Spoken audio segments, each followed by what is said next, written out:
Go. It's been a while since we've been streaming, hasn't it? And,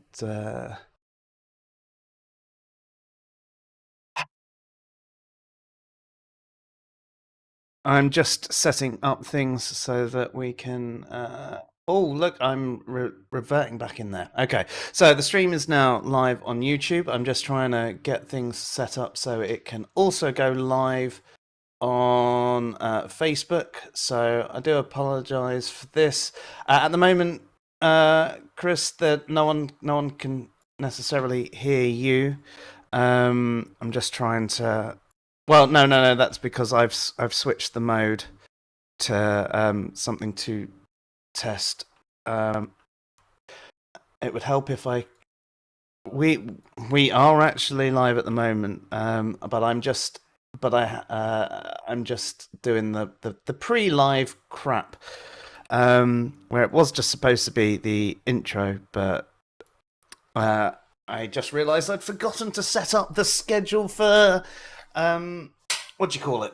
Facebook as well. So I'm trying to stream tonight. I'm using different software, so apologies for coming back for the first time in ages with new software that doesn't look necessarily as good as the old, but that's not really the point.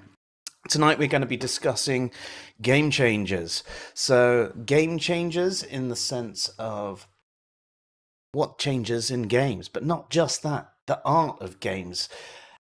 Can games be considered art? And to answer that, we have to discuss, things like what is art? And there's also things like the benefits and detriment to games, because they come under a lot of controversy.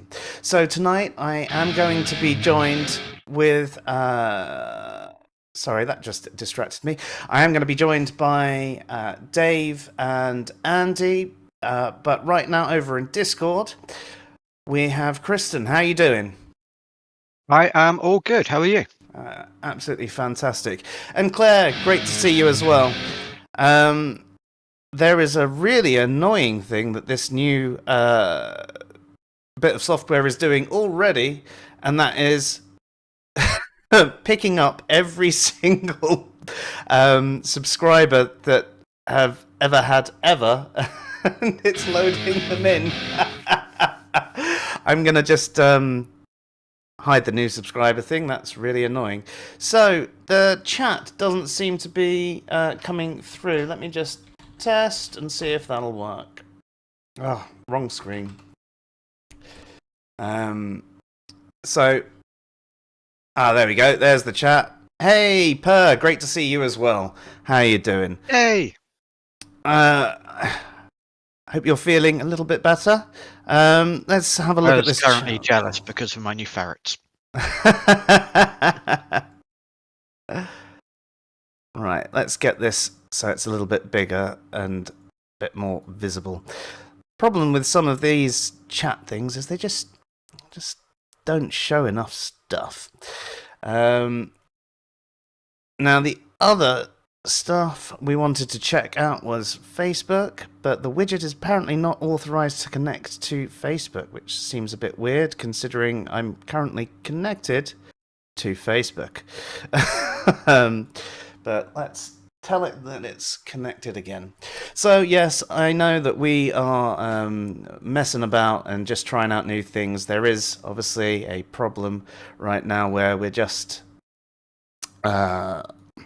trying to resolve the oh, look at this, there's little reactions that people can that come in. This is really weird.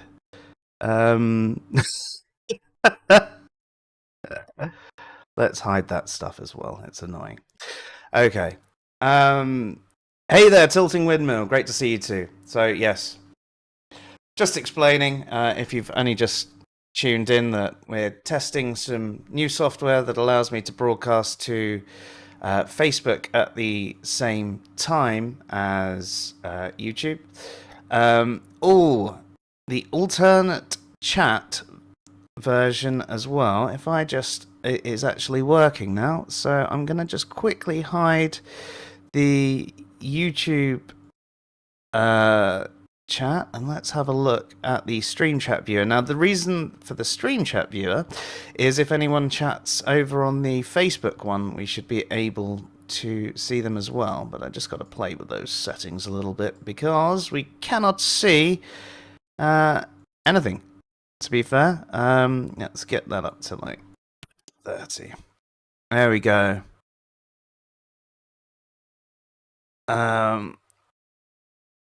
So the question is, do we prefer this multi-chat like this? I don't like the look of it, even though it's got the other channels. I prefer it when we can see people's little facey icons. But maybe that's a personal preference. But I think maybe I should have the Facebook chat on the other side, because let's face it, most people are going to tune in on YouTube anyway. So I'm going to remove the stream viewers for now and throw back in the YouTube live chat and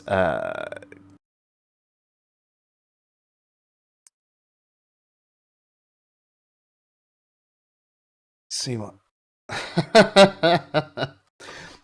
I'm sure you're not the most uneducated subscriber. I didn't even finish school. So there you go. Now, whilst we faff about with adding a few more widgets and things like that, I would just like to say thank you everyone who's already tuned in and is tuning in and is putting up with the crap that I'm currently putting you through. Because, yeah, let's face it, I know it's not necessarily fun to be on a stream with someone where they're doing this, but the content will be good, and we will cut the actual meat of this video out, I think, once we get there. And to be fair, it wouldn't be a proper Airstream if it didn't start with some kind of technical problem. Oh, yeah. It's what we do. Yeah, if there's not a technical problem, are we even streaming?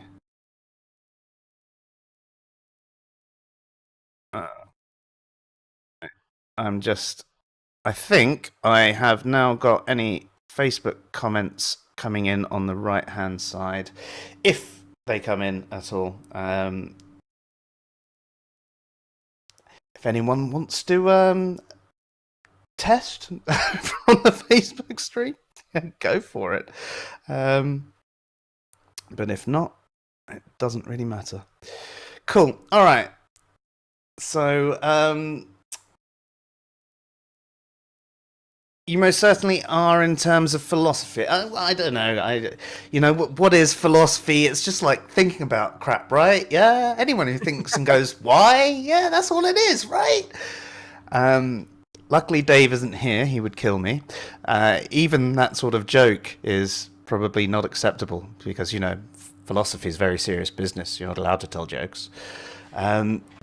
Claire, thank you so much for tweeting out and putting it on the community tab. I hope that this is the beginning of coming back a little bit more often.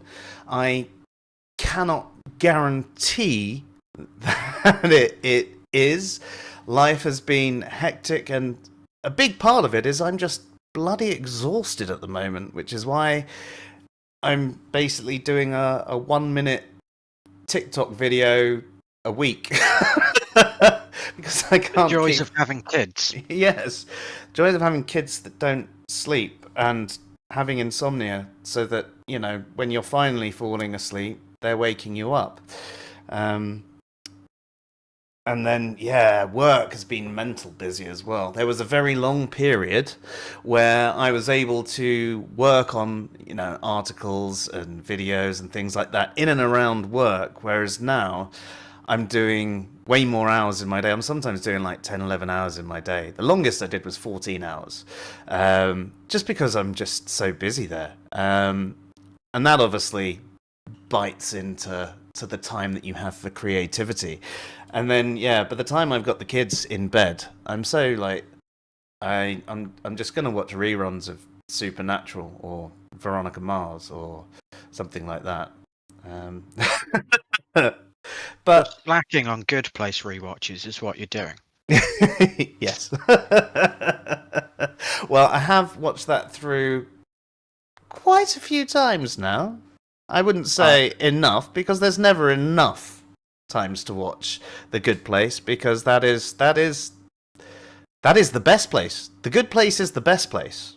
I stopped counting my rewatches at 15. That was last year. I've already done about 6 this year. Blimey. Uh, Okay. Fair. That's it, that's it's my comfort show. It's I don't know.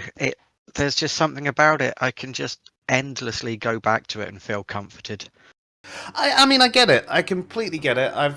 It's one of mine. There's a few shows that I find were comfort shows. I also have that with games as well. I remember I used to have a little Christmas tradition, for example. I used to sit around with something like a bottle of sloe gin and a certain weight of a substance that I probably shouldn't have been taking at the time. Um, and playing the old Mario games. Like I used to play them all through, and sometimes, especially when I wasn't living at home and I wasn't doing anything. I didn't really celebrate Christmas or anything like that. I I would literally go through my as many of the Mario games as I could, and if I hadn't finished like one the previous year, that's where I started, and then I'd go back through them again, um, and it just sort of made the day like because it had that nostalgia element to it, Yes. and it put me back in the time when actually when you're a kid and things are simple and everything is good and you're happy and that was just what I wanted, and it's what gave me it basically took me out of the Christmas blues. I've often struggled around that time of the year, um, and having something that allowed me to, as I say, sort of be back in that place where things were a bit better and were a bit happier. It was just great, and so that's one of the benefits that I think you can have sort of from gaming. That's a masterful segue, by the way. Thank you. I think, but yeah, absolutely agree as well. I think games have something that TV shows don't. For that kind of comforting nature, is that you're actively participating. Yes, yeah, With a TV show, as good as it is, if you're having a little bit of a mental spiral, you don't have that active part of you that is doing the thing. You're still just watching. You're still just a inactive participant, as it were. Whereas with a game, you're doing the thing. It has to have your attention because it's something that you are actively doing. That was a terrible sentence, but you know what I meant. I don't think I could have phrased that worse. It's using your hands, it's using your mind. You are creating the outcome. You're not just watching a thing that is already there. Yeah, with the exception of the like Bandersnatch, which was sort of like those books. That was a weird one. Yeah, Choose your own adventure. TV show. Yeah. But I liked that as well because again that put me back nostalgia wise to the books that I used to read and do that. I remember one book I read, and on the first page I had two choices, and literally it killed you straight away. Okay, I'm going to try that again and not choose that. Really annoyed me. But yeah, so games, you're right. They do engage a bigger part of you than simply watching. And I mean, this can be on both sides. It can be also like detrimental as well, because you are so wrapped up in the game that it's hard to pull yourself away from it. And I mean, as a kid as well, I can remember times like literally being torn off of a machine. Like if I was playing Street Fighter in an arcade or something like that, and I was just, all of my spare change was sort of going into it, and I was like, I'm going to beat this level, I'm going to beat this level, sort of thing. And so I can understand sort of that negative side. You're being too absorbed in it. And actually, one of the seriously bad things is some people take games a little bit too seriously. And I'm not talking about role playing because that's good fun. I'm talking about there are some games that back in the day they were so hard that unlike the more modern MMOs, which are just so easy, they're boring. You had to skill up every little thing. But also, if you died, you had to go and recover your corpse, and you only had a certain amount of time to recover it. And some people, when they played these games, were so depressed from losing their corpse because they couldn't get back in, because they went into this zone that was too difficult for them, actually ended up killing themselves. So, I mean, there are detrimental effects that way, where you sort of get too wrapped up in the world that you have created.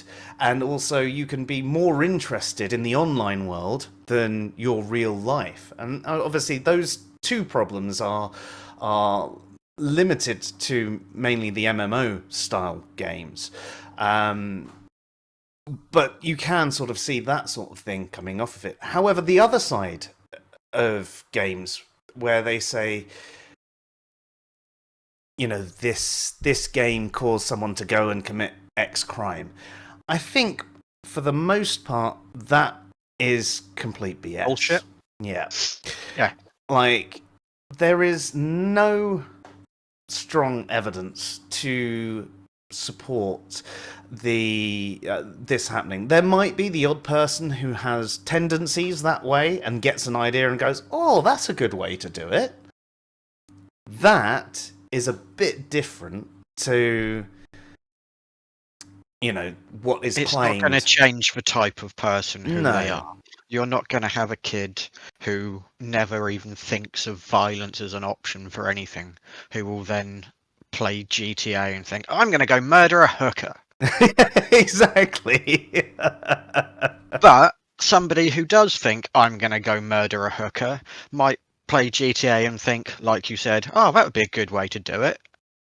Yeah, exactly. So, or the other possibility is somebody who thinks, I'm going to go murder a hooker, might actually just get enough out of it from the digital version and not go and fucking do it in real life. That's a good point. That's one of the things that they've got.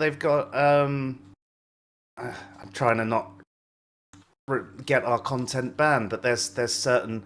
Oh, sorry.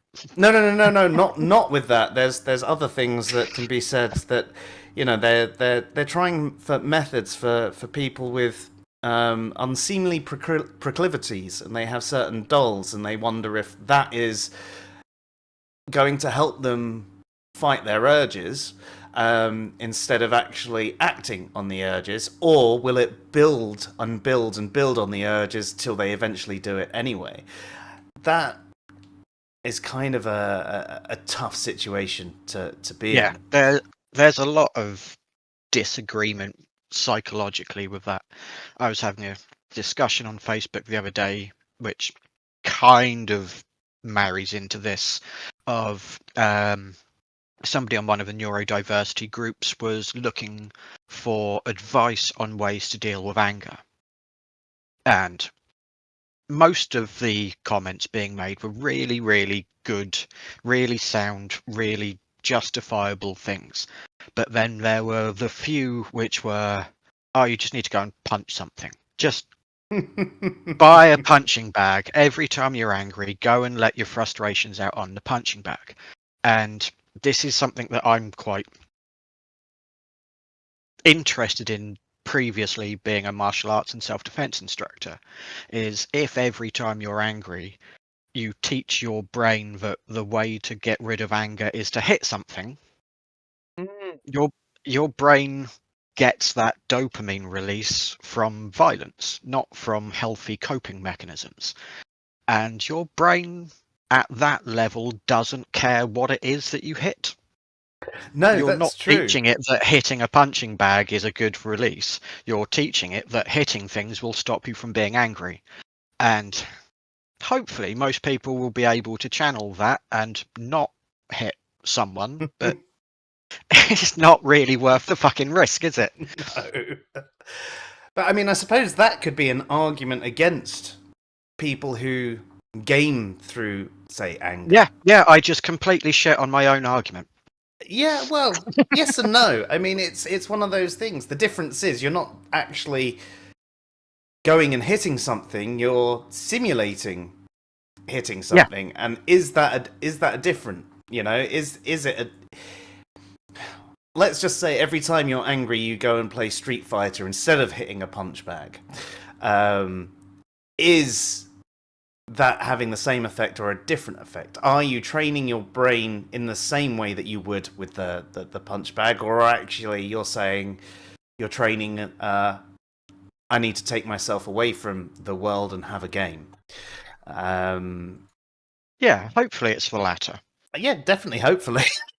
But also, I wonder if it depends to a certain degree if there is more of a removal from reality in the game. So, say the difference between going and playing Street Fighter, where it doesn't matter how angry you get, you're not going to be a green man with orange hair who can curl up and produce electricity. Damn it! But if you go and play UFC 4, where it's a very much more realistic representation of that violent act, I wonder if there is a differentiation there between the level of reality that's being portrayed. You could be right. I don't think I know. And now we've had Dave and Andy join us, so we'll take a break for a moment to say hello. How are you doing, you two? Hello! How's it going? Can you hear me? I can hear you fine, yes. Poor bastard. No, we can't hear you, Andy.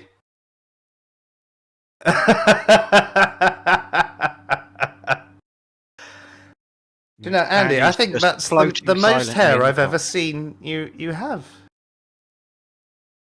And you can't respond.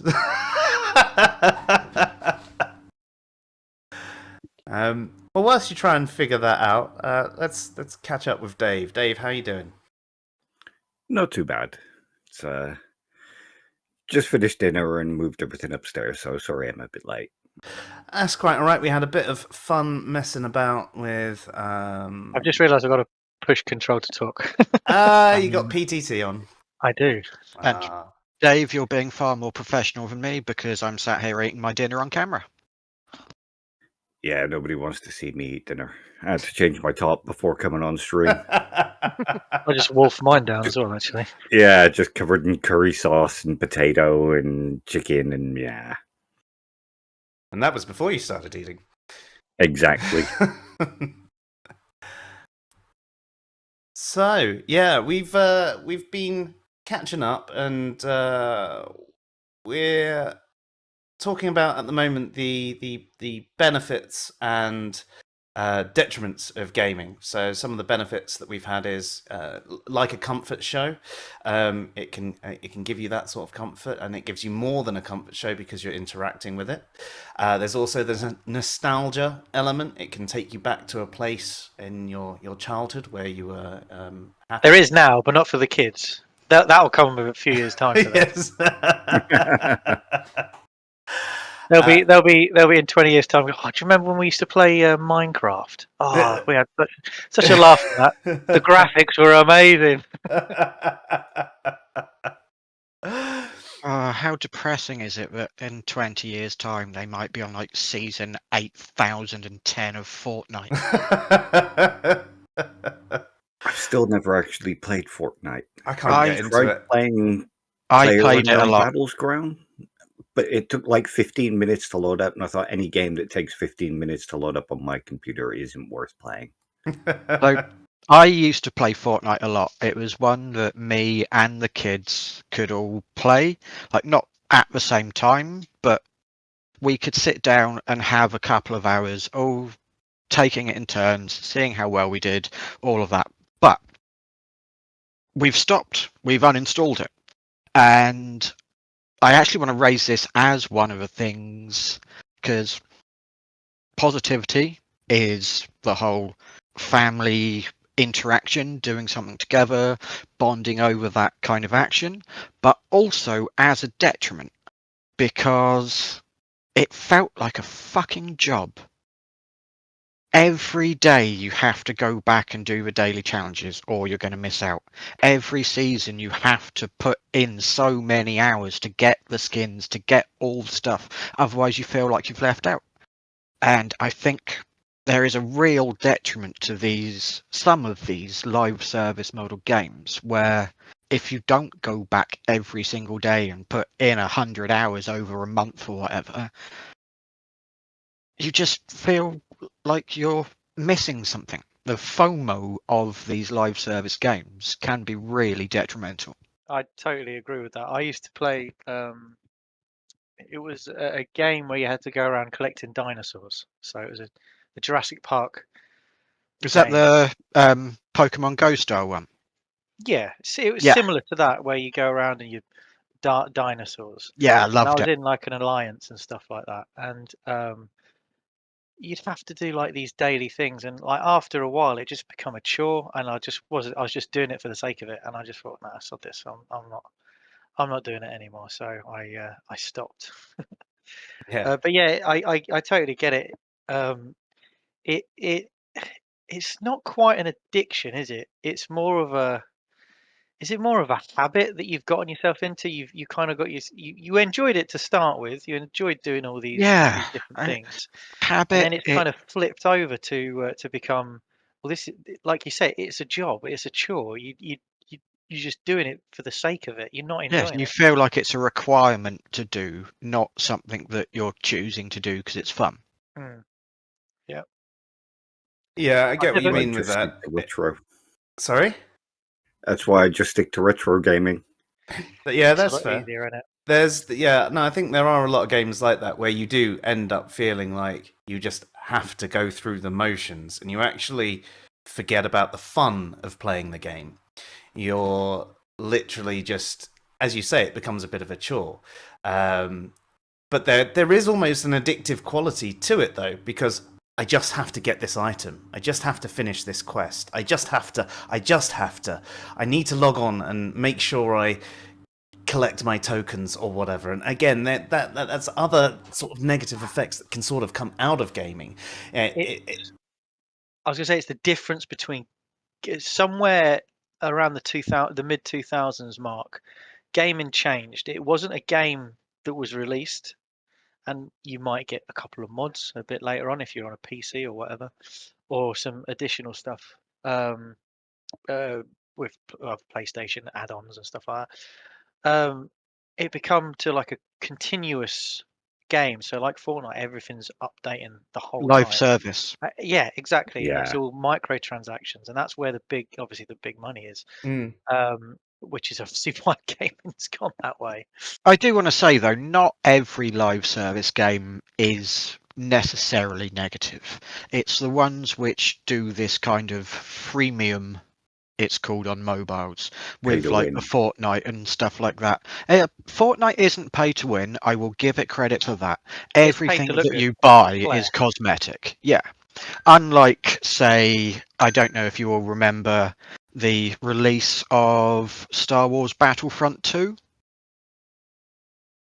where it had the most downvoted Reddit comment ever, I believe, by one of the developers, where you could get characters, you could get upgrades, and you could pay to get it early. You could, in theory, get it through gameplay, but like unlocking Darth Vader was like 70 hours worth of gameplay. They were pay to win.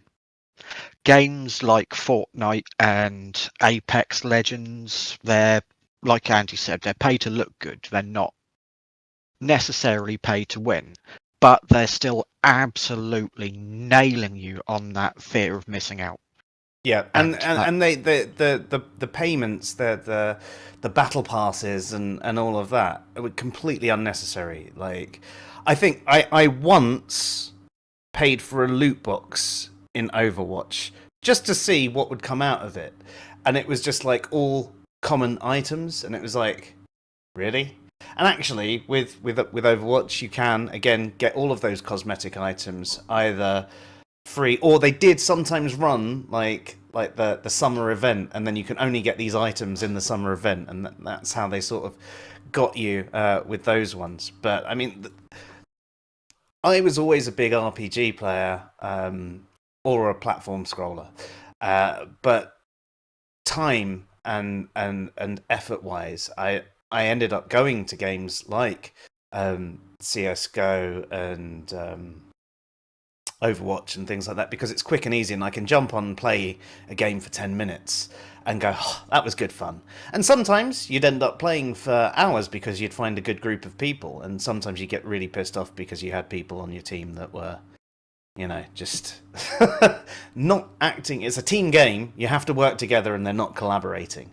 And so this is both a benefit and detriment to this style of game, because actually you learn to cooperate and work as a unit, and you all have different roles, and you have to play different styles for different maps and things like that. And it's great. It teaches you to think differently and tactically, but at the same time, it can also be really frustrating because you can't guarantee who your teammates are going to be unless you start up and you find these people. And we actually ended up with a group of, is anyone on? And only if other people were on that I liked playing with, I would jump on after a while.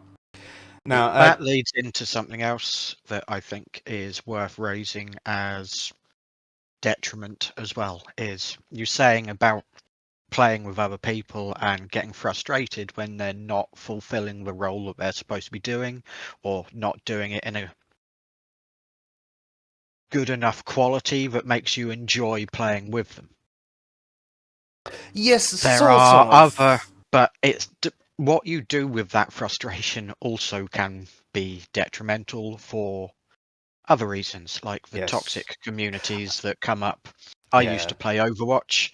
I used to main Diva, and I did not play in the way that people thought I should play. And the number of messages that I used to get through my PlayStation account, like the kind of stereotypical Call of Duty 9-year-old shouting Talking about your mum. slurs at you. Yeah.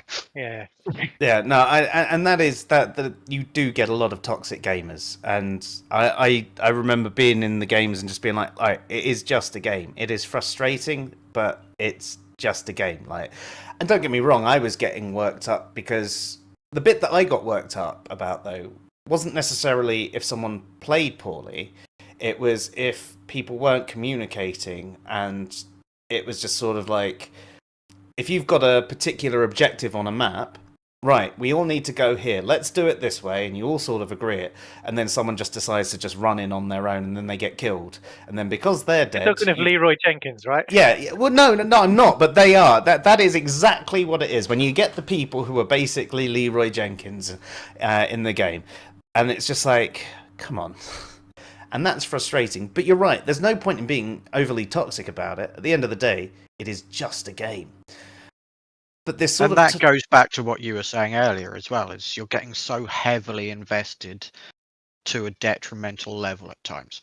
If somebody plays the game wrong and you think, right, the proper response to this is to send them a personal message calling them as many slurs as I can fit in that fucking text box, you've probably gone to the detrimental end of investment in this fucking thing. most definitely. The frustration thing isn't intrinsic in just gaming. You've got that in sports, because I've played football before, and you get, if you don't play well, you always get people whinging at you. Well, I used to just ignore them and just carry on doing what I wanted to do. But the thing is with gaming is especially online game, and not like if you're going around your mates, like when we used to play Mario Kart or whatever, and you have to have split screen, kind of like what we have now, and that's slightly different. But when you're playing online, you've got the screen is like you can't see them. They're not there, are they? They're just Complete another character in the anonymity. game. Yeah, and they could just be You've anyone. got the protection Yeah, of yeah. not being in person, but Yeah. you've also got the psychological aspect of not necessarily seeing them as a real human because of that point of separation as well. Exactly. Yeah. I mean, we all know how that goes from the online debate world, and Yep. I'd say it can be even worse in the gaming world. Definitely, the toxic side of online gaming is, absolutely awful. Just like to say hello to Command Cyborg. Great to see you. And I wanted to scroll back to a previous comment. TW says, I remember when a friend got Pong back in the late 70s and we were all so amazed. And this is actually something that we're going to sort of come on to later, sort of the evolution of the game. Yeah, that's like all it was. So simple, but also so revolutionary at the time. And you can think about other games at that time, Asteroids and Space Invaders, and sort of, I say at the time, that's probably more in the getting into the 80s. A bit further on, Yeah. You get into like Atari. Yeah, exactly. With like Centipede and Millipede and all that sort of stuff. This actually That's when I brings me started on to. gaming. And hello, Bree, as well. Great to see you. Thank you for stopping by. It's been a while. Sorry, what did you just say? That's right. I was just going to say that sparked me remembering a question that I wanted to ask, which is more getting onto the later stuff, but I will forget to ask otherwise. We all have, I'm sure, a game in our memory where we looked at it and thought, well, this is it. This is photorealistic. Games can't possibly ever look better than this. What was it for you?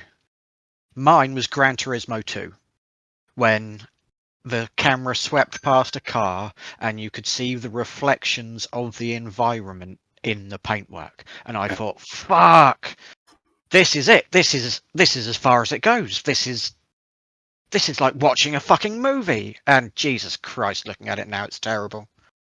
For me, it was the cutscenes in Final Fantasy VII.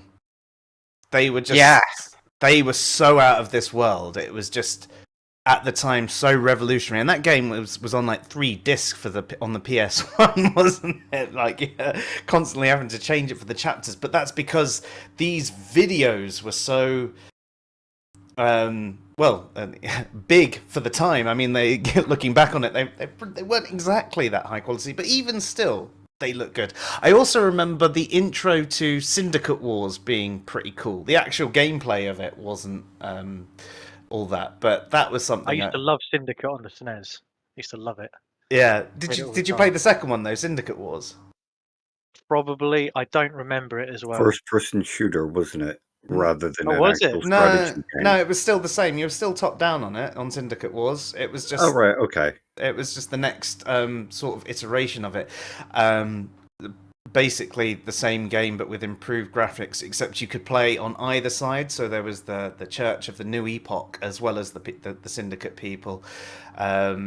And so there were the people who were trying to free you from everything, because the whole point was everybody had this chip in their head that made them look at the world around them and think everything was, ooh, look, it's all so lovely, and they didn't see any crime or anything like that. But sometimes the chips might malfunction and people will break out of it. And so it was actually kind of, I guess you could say it's like a Matrix, except it was within the Matrix. They were the real world was within that. They weren't breaking them out because they were in pods. They were just freeing them from their chip, and that's what the Church of the New Epoch were trying to do. At least that's my memory of it. I've probably completely bastardized the synopsis. It's kind of like today, except everyone's chip is on their shoulder. Yay! Yes, I do remember the cinematics in Diablo 2. That was another one that was like, whoa. Especially, even the first Diablo was pretty cool. But yeah, when Diablo 2 came out, again, that was another one that was sort of next level. And when you look at how realistic some of the games are today in comparison to back then. So, Andy, Dave, what were yours? For me, it was Mad Dog McCree, but that was kind of cheating. What a great game that is! It is. That's But it's kind of amazing. cheating because it is. Because it's video. Yeah, Yeah. I used to play Oh, it was this all one of the his time. FMV games? Yeah. It was all No. videoed, and you had it was an arcade shooter, There was a Bad Boys And- one as well and stuff like Oh. that, wasn't and there? you had But videos. Mad Dog was a Western. Yeah. Yeah, it was. And it It was was like yeah, back cowboy when one. Dragon's Lair was released, so it was like 83 or something, or Was it 84. mid 80s, I think it was. But I Also, remember. Dragon's Lair is a phenomenal looking game in a completely is. different way. So there was a couple of SWAT games, or one SWAT game. Was it SWAT 2? I think it's SWAT 2. I mean, It if was there's one a of the SWAT police 2, there's probably more than one SWAT game. There is, however, only one of them was a video. A video one. But yeah, you got me there. Lethal Enforcers as well. That was another one. I mean, honestly, I can't. I mean, there's been so many different games for different reasons. Like I remember things like the difference between an old FIFA game to like FIFA, I think it was 98, I think, come out, and just the way that it changed and the way the players moved was Yeah. pretty decent. Like the water effects on Wave Race for the N64 Amazing. when that come Fuck out, yeah. it was like quite big.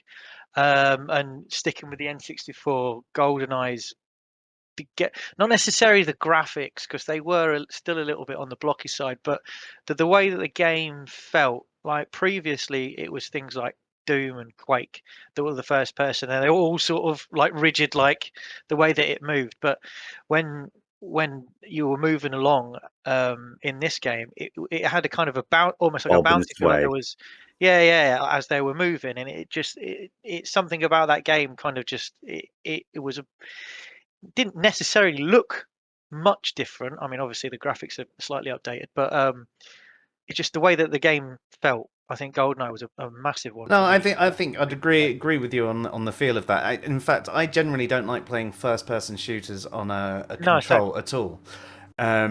But when it came to GoldenEye, it was like, yeah, actually, this works. GoldenEye paved the way in the way that it worked to so many amazing first-person shooters. Yeah. One of my favourite of all time was Time Splitters 2. I was just going to bring that one Yeah, up, actually. that- I used to play that was that the with my same- brothers. Wasn't that the same people Without that made GoldenEye, it? you wouldn't have got Time Splitters 2. I think Time Splitters were the same people. The same It- people that made GoldenEye made Time It Splitters. might be. No. I genuinely don't don't think know. Rare did Time Splitters. No, not Rare. The same developers. The actual Rare. people.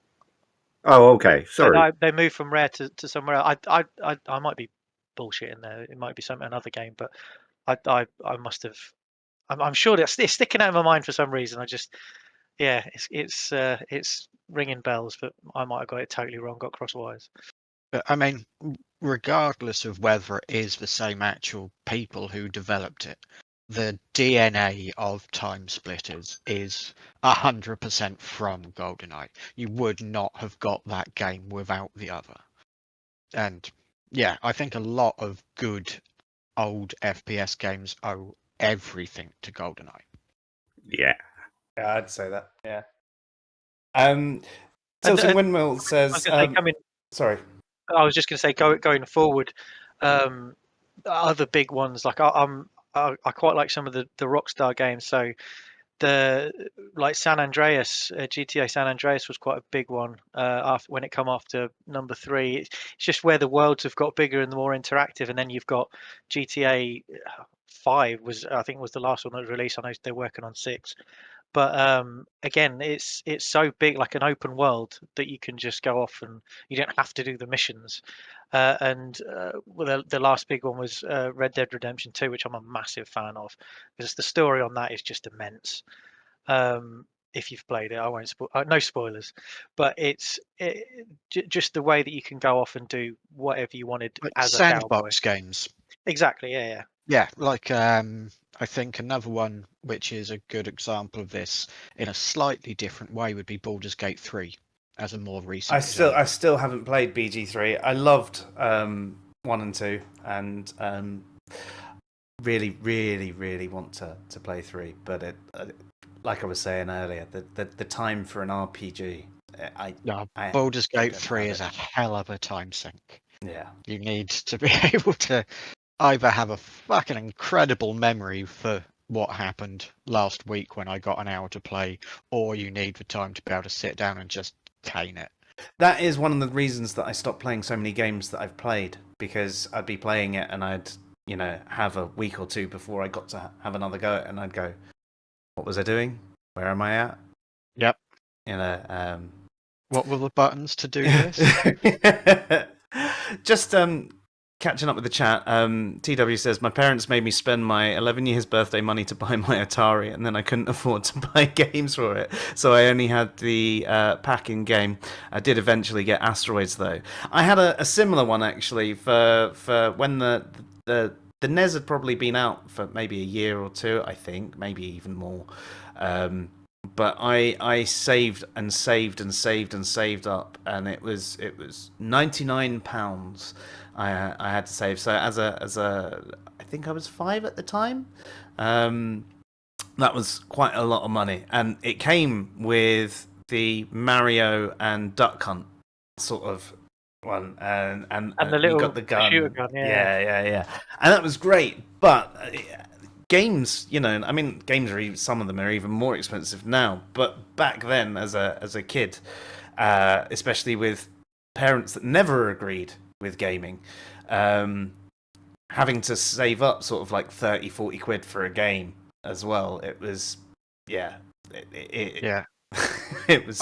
I was super lucky because my granddad, who was previously a maths teacher, I remember he had an old BBC computer, and the games loaded off of cassette tapes. I had a Vic 20, similar sort of thing. I used to play. There was a Star Wars Trench Run game on that when I was at my grandparents', and my stepdad used to collect old Ataris and ZX Spectrums. And then we got a Mega Drive, and then eventually I got my own PlayStation 1. But I was brought up around gaming. Yeah, well, that is, I guess, in some respects, a lucky situation to be in. I always had to go out of my way to get it. I think Blockbuster, though, when you could rent the game for, depending on whether it was new or not, like 2 to 5 nights, that was great. Especially as some games were so easy, you'd beat it in 2 hours and go, well, I'm glad I didn't pay like 40 quid for that. There was one of those Star Wars Rebel, I don't know, Rebel Assault 2 or something like that, maybe? Whichever one was on the PS1. It was the second one of it, and I completed that game in 2 hours, and I actually went back to Blockbuster and convinced them to allow me to switch it for another one for the weekend. Nice. But sorry, we are getting a bit off track. So we were talking about sort of the benefits and the detriments to gaming, and we've had the sort of the comfort, the nostalgia. We've discussed that obviously most of the claims around games making someone violent are BS, but it could perhaps give someone who has already got that proclivity the idea of doing things in a different way. I think a blanket statement to say games equals violence is incorrect. Yeah. What you were just touching on is if you've got that that inside your head, and it triggers something, then it can result that way. But I don't think it's the majority of people. Yeah, It's never we going to used to make a play. Buddhist monk into a mass murderer. No, but we used to play international karate on the Commodore 64, and that would result in some like actual punches being thrown when people lost their match. I mean, I must admit, I have tried to do a fireball quite a few times. Never been successful. You've got to give it a go every Of now and then, course, just in and case. You're just not thinking hard enough. or the dragon punch, a flaming dragon punch. Who wouldn't love to be able to do that? Every now and then, Heather will shout Shazam just in case it works this time, and I fucking love her for it. I'll be fucking jealous if it works though. Like, damn it, I should have tried this time. There was also the toxic communities that we discussed. What other benefits and detriments did we have there? Oh yeah, so it could teach you the collaborative side of things and gameplay, tactics. Obviously, you can. Sorry to interrupt, but when my son started gaming, we bought him a Switch. I can't remember how old he was, but he basically learned to read while playing certain games, because I think it was Fortnite actually. So when we mentioned that you'd got certain tasks to sort of complete, he couldn't read when he properly when he first started playing, but he learned how to read those tasks and he knew what to do, and that's kind of. So I think there is some kind of education there that does help. Definitely, and it can also hone other your reaction times and things like This that. is what I was going to say. Hand-eye coordination and reaction time. Yeah, there have been scientific studies which show that gaming does improve spatial awareness, problem solving, hand-eye coordination, and all of that kind of thing. This is just an objectively true thing that we have proof of.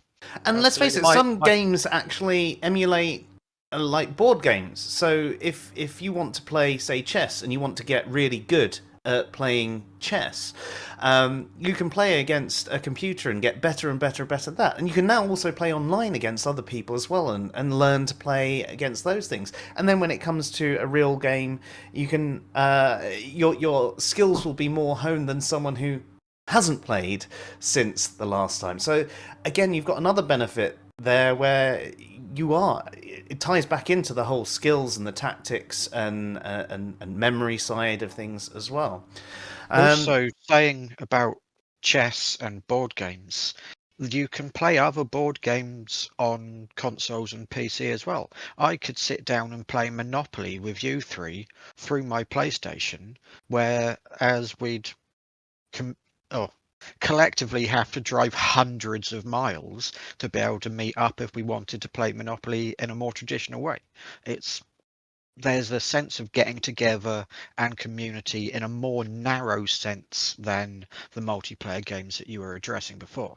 Most definitely. So that you've reminded me of what I said earlier with the broader community and socializing, and what you said about that family time that you can have. But as you say, there is the narrower sense of connectivity with friends, especially ones that live away from each other.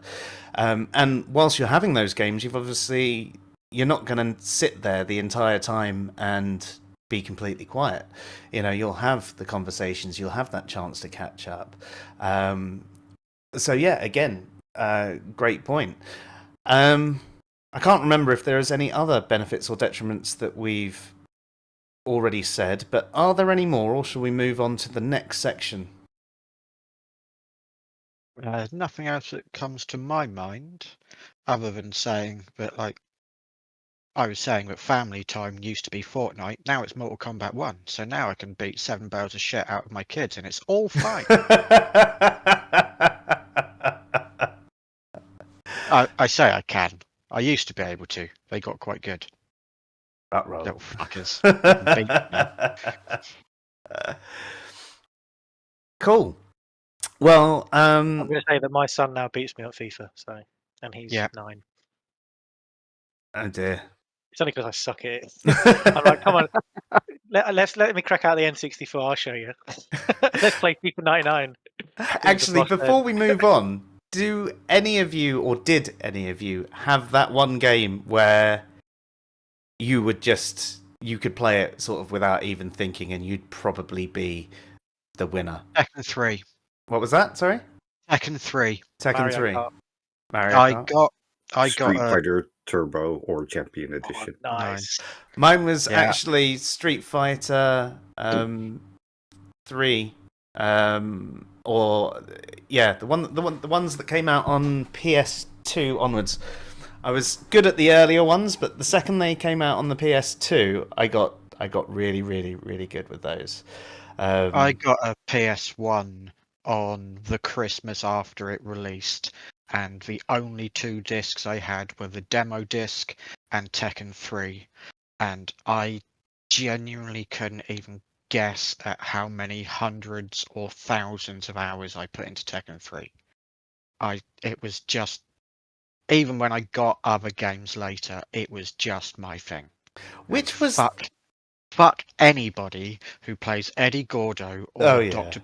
Bogdanovich. You can die in a fire. I'll put you in it so to help. Which Tekken was the one where they had that sort of Broforce or whatever it was called, where they sort of you went through playing almost like a Final Fight-esque style, but 3D. Oh, yeah, that was in Tekken 3. It was kind of like a Streets of Rage kind of thing. Is that what you mean? Yeah, except it was obviously in a 3D-ish world where you were running. Yeah. Yeah. I mean, Streets of Rage was kind of in a 3D-ish world. Yeah. Not exactly the same sort of way, though. No, but yeah, that Tekken 3 had that. I think Tekken 4 did as well. Yeah, I can't wait. I did get into playing Tekken, but I had my friend Billy, who was always just whatever character he picked, he knew their combo that would beat you within sort of 2 to 6 seconds, and it was just like, oh, this isn't fun. I'm not even getting the chance to get good at this game now. But I suppose I was kind of like that with Street Fighter. I could tell what people were doing just by the way their character moved, and I could get the block that you needed to do or the counter, and yeah. Oh, I just remembered Diddy Kong Racing is another one of mine. So I obviously like the stupid cartoon. I was never any good at the rest of them, but yeah, I suppose GoldenEye. You could speak many N64 games. I reckon I could pick up and do a half decent job now. Going back even further, Donkey Kong was another one that I was really good at, and Dragon's Lair and Cliffhanger and that kind of stuff. On the SNES, or further than that. Donkey Kong further back, like the original. Like the Donkey original. Kong. Yeah. Oh, okay. Where you had to climb up the ladders. Yes. Yeah, like I could spend an hour on a quarter. Nice. Yeah, you had the mind for the patterns. There was an old game called, not an old, it wasn't as old as that. It was, I think it was around, it was Super Nintendo. I think it was called Super Off Road. I think it was, and like top down dirt. Kind of top down. It's kind of like sort of a corner. Pseudo 3D. Yeah, that's it. That's it. And there was like a red and white sort of outline on a mud track where you played these pickup cars. And I remember going to an arcade and playing that, and I just never run out of. I had to leave before I ran out of lives. So I was just like, "Oh, the next person can have it," you know. I don't even like racing games. Really? They were cool. No, Like I'm not usually good at racing Sprint. games. Oh yeah, And like a proper was another racing one at game. the time. Yeah, I'm not even great at racing games. Like my favorite games aren't really multiplayer. I like the adventure or the puzzle games. So the first game that I ever got on a PC, when my parents bought their first PC in about 1990 or 91, the guy that was selling the PC to them, they said that they wanted a game for their kids. So me and my sister, and they said, oh, this one's just come out, it's brilliant. And it was Monkey Island 2, and like that has been my favorite game ever since I was Monkey Island. 6 years old. There you go. I used to like the old Broken Sword games. That's similar sort Yeah, of game, and the a puzzle. point and I click love puzzle. those point and click games. I think they're brilliant. I've only recently just played. I recently got around to playing Zach McCracken and the Alien Mindbenders, which is Great a game. very tough game. Great theme tune on it, even for like an 8-bit soundtrack. It's got such a good theme tune. But then again, so did Monkey Island. What was Maniac Mansion? That was another Yeah, one. that was Yeah. the first one because it was on the Scum engine, Yeah, which is the something for Maniac Mansion or something like Sierra that. Online thing. Yeah, I like when they make other genres into puzzle games. So I think probably my favorite game of all time is Portal 2. It's a first-person shooter where you never shoot anyone. It's just all puzzle. It was easy And though. it's I a found it so much masterpiece. easier than the first Portal. It was great fun. It's absolutely fantastic. I'm not putting it down. I'm just saying it was. I found it easier than the first one. I didn't play the first one until after I played the second, and I would kill for a ground-up remake on modern systems of Portal 2. but that's like a puzzle game, isn't it? I don't Yeah, think I've that's played what I'm Portal, saying. but it's, Making a first-person shooter into a puzzle game yeah. is just I've that played kind of juxtaposition of genre. I played a VR game which was you didn't really shoot anything. It was just you doing tasks in space. I can't remember off the top of my head what it was, but that was very sort of different. You played this robot character that you had to do stuff to spaceships and fly around. I can't remember. I'll have to have a dig out to see what it was called because I can't remember it. But yeah, puzzle games are probably my go-to. There's some great mobile puzzle games called The Room. Is it The Room? I Something don't know like that that. one. It's brilliant. Did So you ever there's play like the good going Seventh forward. Guest and the 11th Hour back in the day? Sort of like Mist, just after Mist, weren't they? Yeah. I'm not sure. I don't remember them. They actually were interesting. They were a puzzle game, but there was a blend of like real video scenes and people in the scenes sort of thing, and then you'd have your different puzzle bit that you'd be doing, and sometimes it was trying to find the words, like solving stuff like that, or sometimes you're moving tombstones around, and yeah, but yeah, pretty cool. Myst was another example of one where you look at it and think, holy fuck, how does this look like that? Yeah. Yeah, there are definitely games at different times which completely blew your mind with the way they looked. They were just so revolutionary beautiful, or so realistic, that you just like, how could anything like this just be created on a computer? And that's actually quite an Sticking to puzzle games and adventure games, but going back a bit further, text adventure games, when they introduced graphics to them, magnetic scrolls used like artists to draw the pictures and digitize graphics, and they looked amazing. Very tough, the text-based ones, because you had to spell everything right. Perfectly, Yeah, yeah. exactly. Yeah, Just the right command, and which is why they made the Scum engine, because they wanted it condensed, so you'd only have a certain amount of verbs to yeah. use.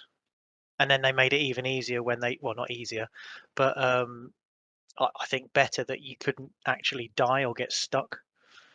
With the Monkey Island, I think it was the first arc. I think you can get stuck on Zach McCracken and Maniac Mansion, and you can die. And you could on Space Quest and Yeah. Police Quest. Oh yeah, or the with Sierra ones you could, no- Yeah. because I think you there's Sierra. there's a joke about it on one of the Monkey Island games. I think you either fall off a cliff or something like that, and it says you have died, and it's the same sort of text and font as a Sierra game, like a little white box that pops up.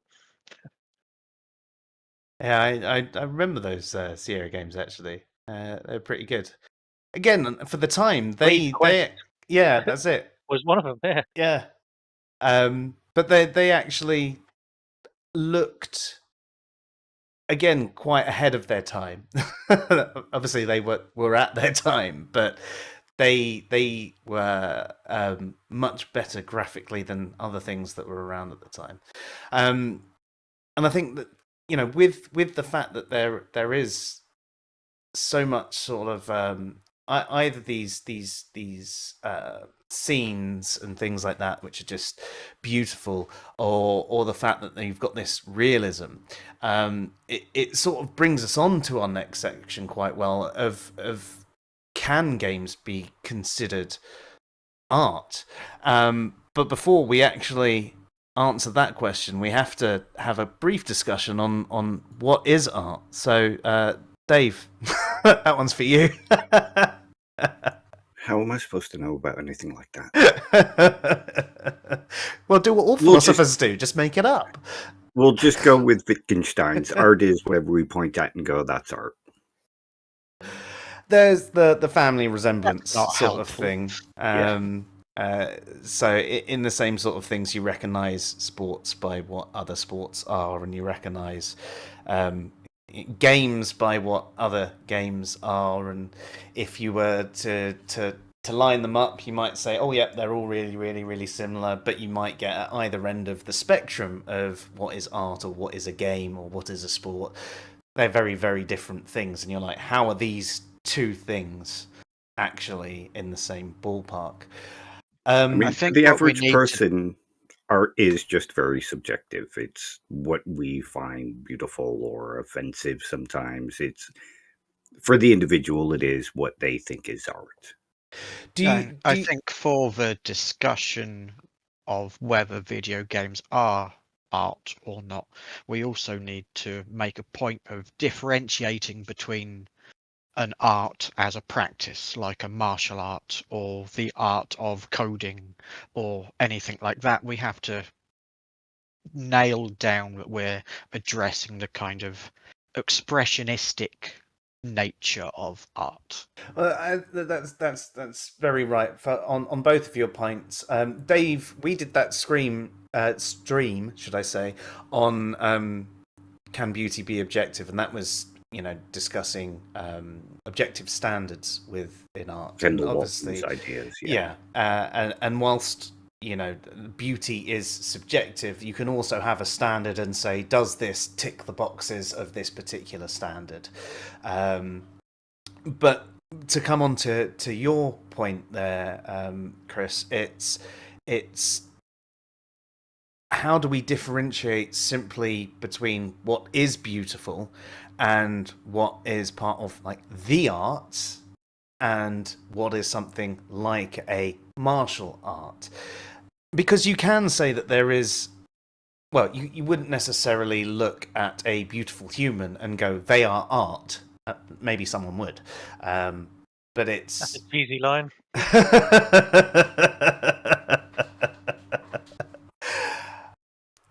But there's obviously a certain creativity for something to be art. Something's not just beautiful in and of itself. I think art is just the expression of human creativity, isn't it? That's the long and the short of it, isn't it? Well, Or- Andy has just taken over from Dave as the resident philosopher. Philosopher. So join Okay, us good, next I'm week. going. We'll all go home. I wouldn't say that. I think I'm the resident. Let's cut down all this talking to just a sentence. Which is really good when I can't stay on point for shit. So. Oh no, I can talk shit with the best of them, honestly.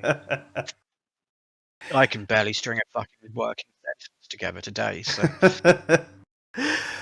The thing there, though, is when you come to, you say, sort of human expression, you could say, for example, both coding and things like martial arts would actually fit into human expression, but you wouldn't necessarily put them in the arts. So, Where's the where's that difference between separation? a martial art and artwork, isn't it? Mm-hmm. Like a work of art is probably the expression of creativity part. Expression through a particular medium. But I think So a what martial about art is something dance? that's. Sorry, what are you saying? What about dance? Would you consider ballet to be an art? I was also thinking about going back to martial arts. Sorry, I am like gonna things like the take this katas and directly things back. like that. Yeah, I Uh, was going to link straight back to that. Yeah, because Sorry. When I got Andy to admit that ballet's an art. it's this it's a similar thing, isn't it? A ballet isn't an artwork, is it?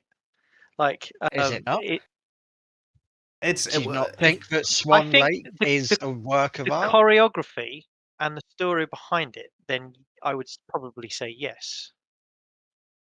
But so a ballet show, pirouette like a or particular whatever. show, would be, but not necessarily the skill not itself. necessarily. That's a good question. Dave, you're back. Yeah. Andy's fucked up. I quit. I'm in over my head. But yeah, like you were saying, Joe, I was going to take that straight back. Like, if we would consider ballet or a ballet performance to be an art, but martial arts to not be, could a kata be? Could a particularly beautiful piece of fight choreography in an action film be art? As that's expressionism, it's storytelling. Absolutely, like the films The Raid. Yes. Or a Jackie Chan film. Or a Jackie Chan film, yes. So yeah, I think Wolverine they're versus Wolverine and tool. Deadpool. Sorry, I mean all of the fights in that. Come on. Yeah, I think the martial arts are probably a tool for art. Is that right? Could you say that? You could say anything you want. I think I get where you're coming from with that. Yeah. It's more so the creativity part comes from utilizing that to make the artwork. Yeah, it's the tool or the means of expression more than it is the expression itself. So we've got the skillful component there that is in every art, and I suppose you could compare it to learning to fight, to learning to draw, and then or learning to act. And then the actual artwork is kind of like the katas and things like that, or a fight sequence that is some choreography, and that's like having your finished product, your drawing or your actual show that you've put on. So the skill is part of the art, and obviously skill is an art rather than the art. Fair, that's a good way to put it. Yeah, nice. So, but the thing is, martial arts are there. What are they for? It's not for the choreography, is it? It's for self-defense. Running white people out of thinking that you can do no-touch knockouts.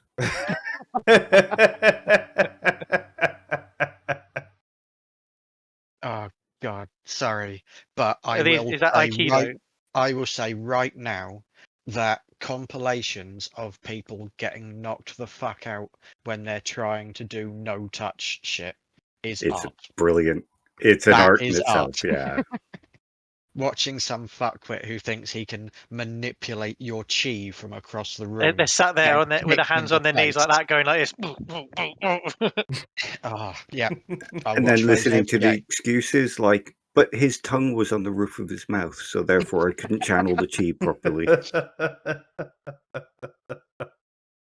Yeah, I'm absolutely here for calling those compilations art, or watching Steven Seagal get the fucking shit kicked out of him. So if we were to tie this back into gaming then, and the different aspects of games, would you say, for example, that the coding itself, the skill that goes into it, and the overall production was art, or just something that led to the art? I'd say the latter. Yeah.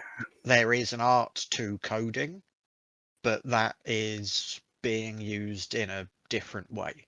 That's describing the skill and how beautiful you might find the code because of your appreciation of how it works. But that's not the That same and thing. cutting down file sizes as well is a massive one for games. Sorry, can you tell I code? Not games, but you know. But it's quite. You could say to an extent, if you see someone's code and see that they've done something that is quite maybe revolutionary, and you think, oh, I've done it this way, and I've cut down all of this, you know, something as trivial as that, and it's cut down the actual size of this thing. You could say that maybe art, but I wouldn't. I probably wouldn't. I think the artwork is the actual finished It'd be product. Isn't it? beautiful. You know, you'd appreciate the aesthetic, but A few people would appreciate that, yeah, not many. but If it you wouldn't be say a the work game, of art. yeah, no, you're right. So do you reckon we could possibly say that for it to count as art in a wider sense, it would have to be able to be looked at by a layman and still There would have to potentially be an aesthetic appreciated? component to it. Yeah, I So, mean, you could say that Then there is you- an aesthetic component to code, but you have Yes, to but- understand code. But then you could Exactly, say that's that what with I meant. certain forms of art. There are certain I forms was of art gonna that I bring up just modern don't art. get. Yeah, exactly. Yeah, modern art. And I just look at it and go, "Where's the beauty in that?" Like, But it's Yeah. not necessarily about beauty. It doesn't have to be a no, beautiful okay. thing. So I where think is that? with a The lot certain of abstract and modern art, yeah. I mean, coming from a layman, but I think the point The to look aesthetic at and the it and emotion and see the message and things examine like with that are yourself often all lost on whether me. that means anything. Yeah, no, I get that. I just find a lot of it, all of it, is just completely lost on me. Like from that there isn't the aesthetic component. There isn't uh, any sort of feeling that I get for it. I'm not really getting the message, or the message is either so obvious or so laboured. It's just. I mean, some of it also just might be shit. Yeah. I mean, I'm Sometimes pretty quite sure literally. I've told the story on stream before of when I was in college and went to an abstract art exhibition, and there was a piece called 2 Shelves, 3 Nails and a Drawing Pen. And it was 2 shelves nailed together with 3 nails and a drawing pen sat on top of it. And you stole the drawing pin. I stole the drawing pin because at least then it's making you ask a question. It's not a fucking drawing pin is the question, but at least it's a fucking question. And I'm sure I wasn't the first person to do that. I would be shocked if the fucking person at reception didn't have a big box of drawing pins to replace it because some other fucking prick has stolen one. Is art the stealing of the drawing? Yeah, I'm the fucking artist. You're the Screw you. artist there, yeah. Exactly. Yeah, I think there does need to be some degree of being able to look at it from a layperson's perspective and still appreciate something from it. I think otherwise anything can be art, everything can be art, and it just becomes a kind of worthless. It becomes phrase. such a broad term that it reduces it to irrelevancy. It's one of the things that we often discuss. When you have broad terminology that becomes so broad that it's like a catch-all for everything that doesn't have, say, one quality. Everybody knows that rocks are artists. So I think that's fair, and I think like as you say, the coding and the general production, there can be an appreciation for it, there can be a certain beauty to it, but they're not art in themselves. I Could think artwork instigate emotions like sadness or happiness? I'd say it would have to. I would say that there has to be some form of elicitation of feeling within you. Even if that feeling is, wow, that's really beautiful. But it's one of the things we were talking about with our horror movie stream, is the fact that, you know, the disgust that you might have from horror is the beauty in that respect. It's not beauty in the fact of, oh, it's so pretty. Sorry, Chris? It's eliciting the emotion that it's going for. Exactly. So I would definitely say that is a big part of it. And that is why, as back to your point again, Chris, is the code itself doesn't really fit. So with that in mind, would you say that the story and the scripting behind the game could be considered art in and of itself? If literature can, or a screenplay can, then Or yeah, TV shows or films. Yeah. Then yeah. Yeah, what- I don't think What we about can argue against it, can we? No. I think I don't think so at all. But what about, like, say, individual characters? Like, could you say, we've already said, like, a human, you wouldn't say that unless you're hitting on them that they are art. But could an individual character and the way that they're constructed be considered a work of art? Sure, because it's a created aesthetic intended to evoke some kind of response, emotional or otherwise. Yeah, look at the Mona Lisa. Yeah.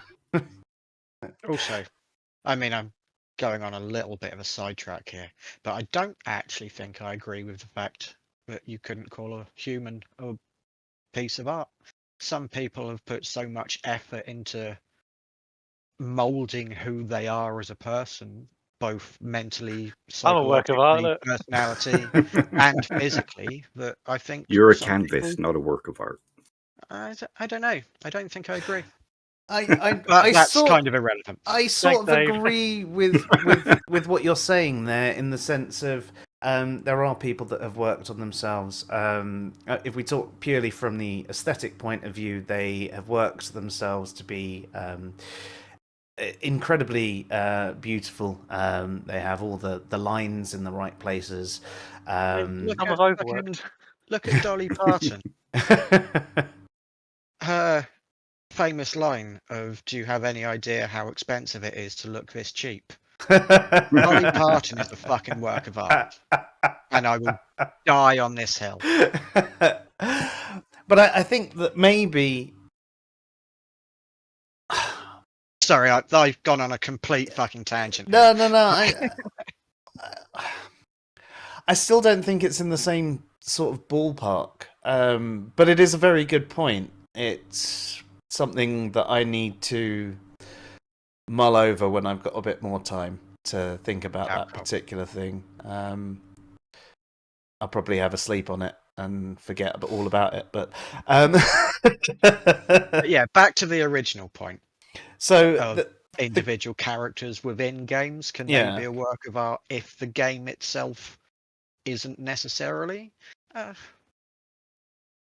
I would find it hard to think of an example which would justify me saying yes, but I don't think it's impossible.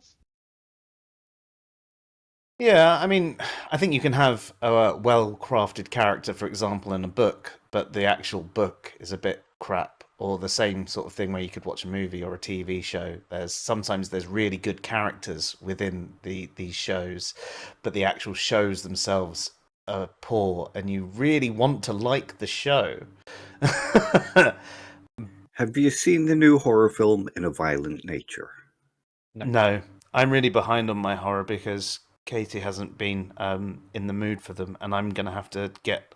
I've got so many horror and action movies. In fact, I was looking at my to watch thing, and it was like about 15 different horrors and one action movie, and it's like, can we watch it yet? Can we watch it? All right, we'll just watch Veronica Mars. You keep talking about Katie. Eventually, I'm going to tell Steve that you're cheating on her.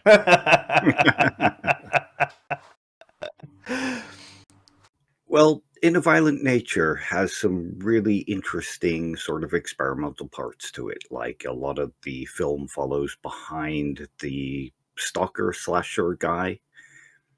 And that paints a really good picture, but the film itself is kind of crap. So I think you can have great ideas within something that's really crap. This also leads into a question that I was going to ask on a different subheading, but it is just as relevant here as it would be anywhere else.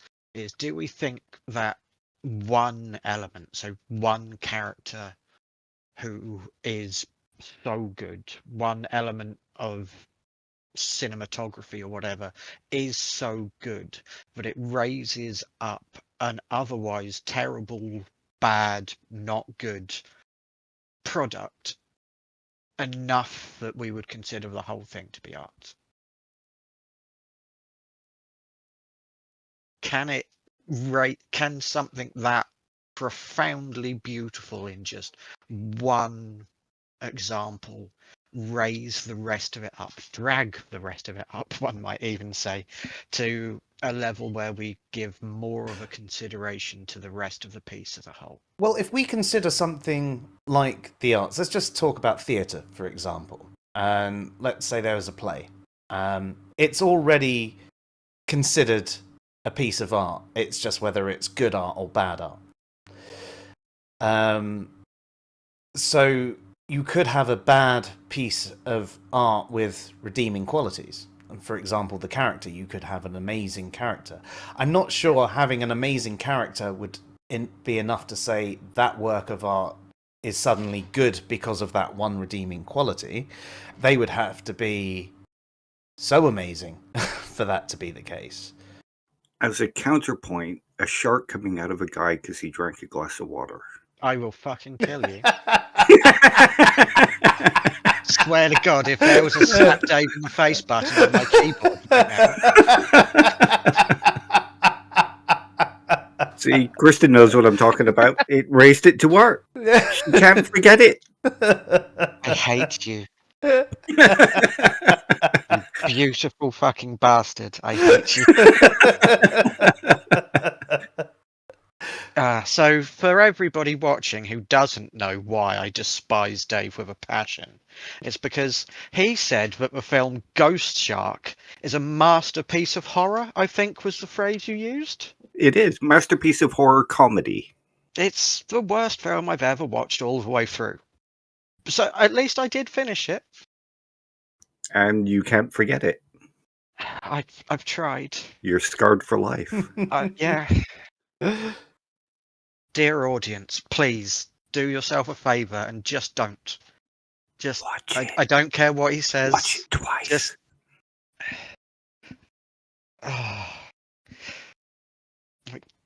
if I can just reach Ghost Shark, right? That's one not to watch. Ghost Shark. Actually, it sounds quite funny. If It's amazing. So Ghost Shark is the reason why now, anytime I say I've had this film recommended to me to Heather, she says, "By who?" And guess which ones we don't end up watching. So I do think there are some films, though, like horror-wise, that are so bad they become good again. Like there is a certain quality to bad films that makes them good. I'm not sure you could have that same quality with a game, though. No, there's too much active participation, which creates too much investment. Yeah. I mean, it can be cheesy and still be fun, but it can't be bad. No. You can there appreciate needs to be- qualities, but you can't enjoy a game for how you can bad get B movies, but you can't get B games, can you? Not quite the same.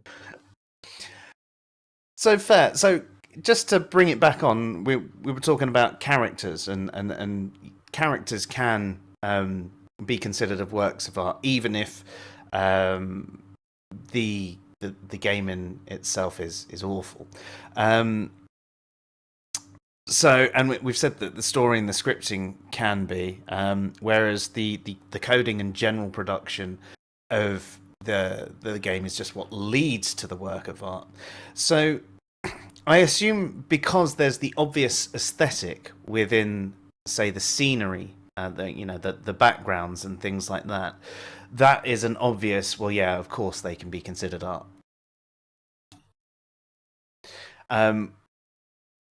Would they still be considered art if they were a random generation? So someone put the coding effort in for it to generate that background automatically. There may be certain things that are static there because of the actual gameplay, but the scenery changes every time that you play this game. If it invokes a sense of awe or something like that, then I'm sure it could still be considered art. I think I'd go to say that maybe that then becomes one of the tools that make the game itself art, but the scenery in and of itself might not be. And what about you, Andy?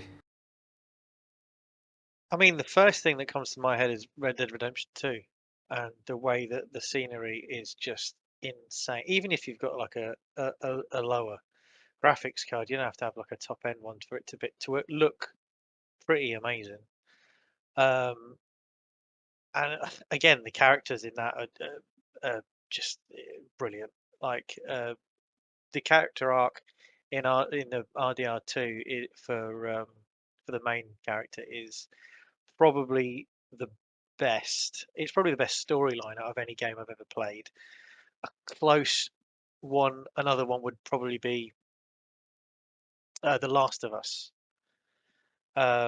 Both brilliant storylines, and they are again works of art. But the none of this is scenery randomly generated, is it? no, it's not randomly generated. No, it was yeah done normally. But yeah, the scenery is looks like a work of art. Yeah, I think that there are. We could point to a lot of games and say that they definitely have this artistic quality in their in their background, and you could even say some of the artwork that goes into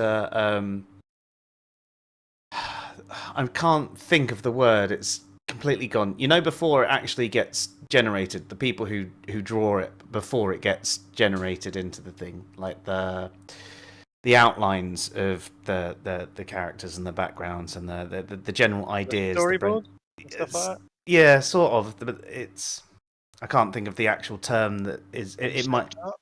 Yes, there you go. The concept art. I think that is another aspect of the whole. That's done by the artists. Yeah. But that's actually a really good point then, because you've got those drawings, and I mean they are called concept art. So at that point, I don't think there's a way that we can argue against it in any meaningful way, because an artist has sat down with a vision that they have expressed through their artwork. But What if does that necessarily translate to the finished product still being art? Well, just because it was concept art and character art, does the digital sprite on screen still count? I would say yes if it's done well enough. yeah, I think that's the point I was going to get to. I mean, if you think about a good comparison, as you think about how Final Fantasy VII originally looked, and you look at the cutscenes in that versus the actual characters. Now, if someone's original concept art was, say, how they looked in the cutscenes, and then the actual representation is how the characters looked on the screen when you were running around, and it was awful blocky nightmare. And it's like, well, actually, yeah, the cutscenes were definitely art, but the The game itself was art. But Yeah. the characters in game, because of technical limitations, the digital sprite on screen, I mean, they were done as well as they could be done at the time, but Yeah, I don't think I'd have Does that considered. contribute to them being art, though? Think of something like GoldenEye or Perfect Dark, where they had specific limitations, but they kind of overcame them a little bit. And it still looked fantastic and had certain elements. Does that add to its part as art? Potentially, and I think also technical limitations, in a way, made some things look less like art from a purely aesthetic sense than earlier games. I mean, take the When things first first. went 3D. Yeah, exactly. That's what I was going Yeah. to say. You can look at the 2D, 16-bit, 32-bit games, and because they are a flat image against a flat background, and it can all be pre-rendered and everything, then some of those look phenomenally better than early 3D games. Donkey Kong Country springs to mind. Yeah. Yes, And yeah. a lot of the old rare SNES games were Donkey Kong Country was amazing. It looked so good. I've for a now got that 16-bit. theme tune in my head. So. Boom, Well, boom, One of the ba-na-na-na. another one of the part of ones I was art. going to raise earlier of seeing a game and thinking, well, this is it. This is as good as it gets. Was Rise of the Robots on the Mega Drive. Really, It looked not. fantastic. It did, didn't it? It looked fluid. There were reflections. It was a shit game. It was a 2D beat 'em up like Street Fighter, Mortal Kombat.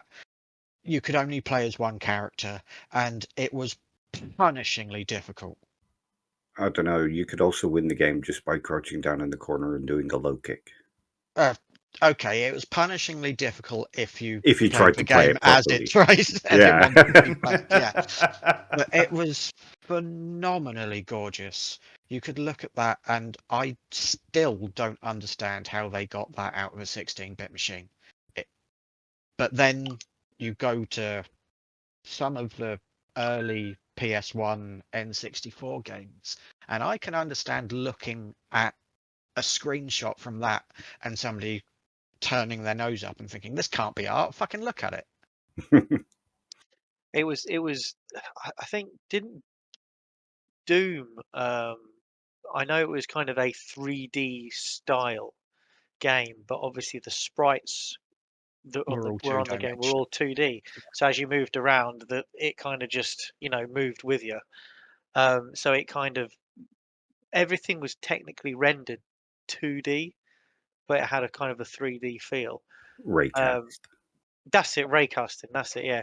Because I remember I was having to play around with Python once, and I created like a raycasting game with it, and it's quite interesting. But yeah, that point with that. But no, you're right. Some of the actual 2D games, because of the way you could use the color on that sort of on the 2D, um, it took up less memory than having Yeah, a 3D kind of rendered game.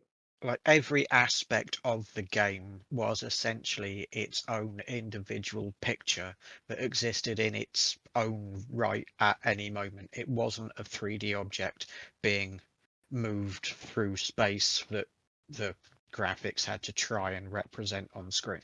And that was one of the restrictions with the N64 is they had to on some of the walls they had to kind of reuse the same like wall effect, and they reused that over and over again just to save space on what is essentially quite a small cartridge. Have you seen actually the inside of some of the cartridges? And some of them only had like the tiniest little thing in them, and then as they got more and more complex, they got more and more filled out. Yeah, And there was it's multiple size cartridges, weren't there?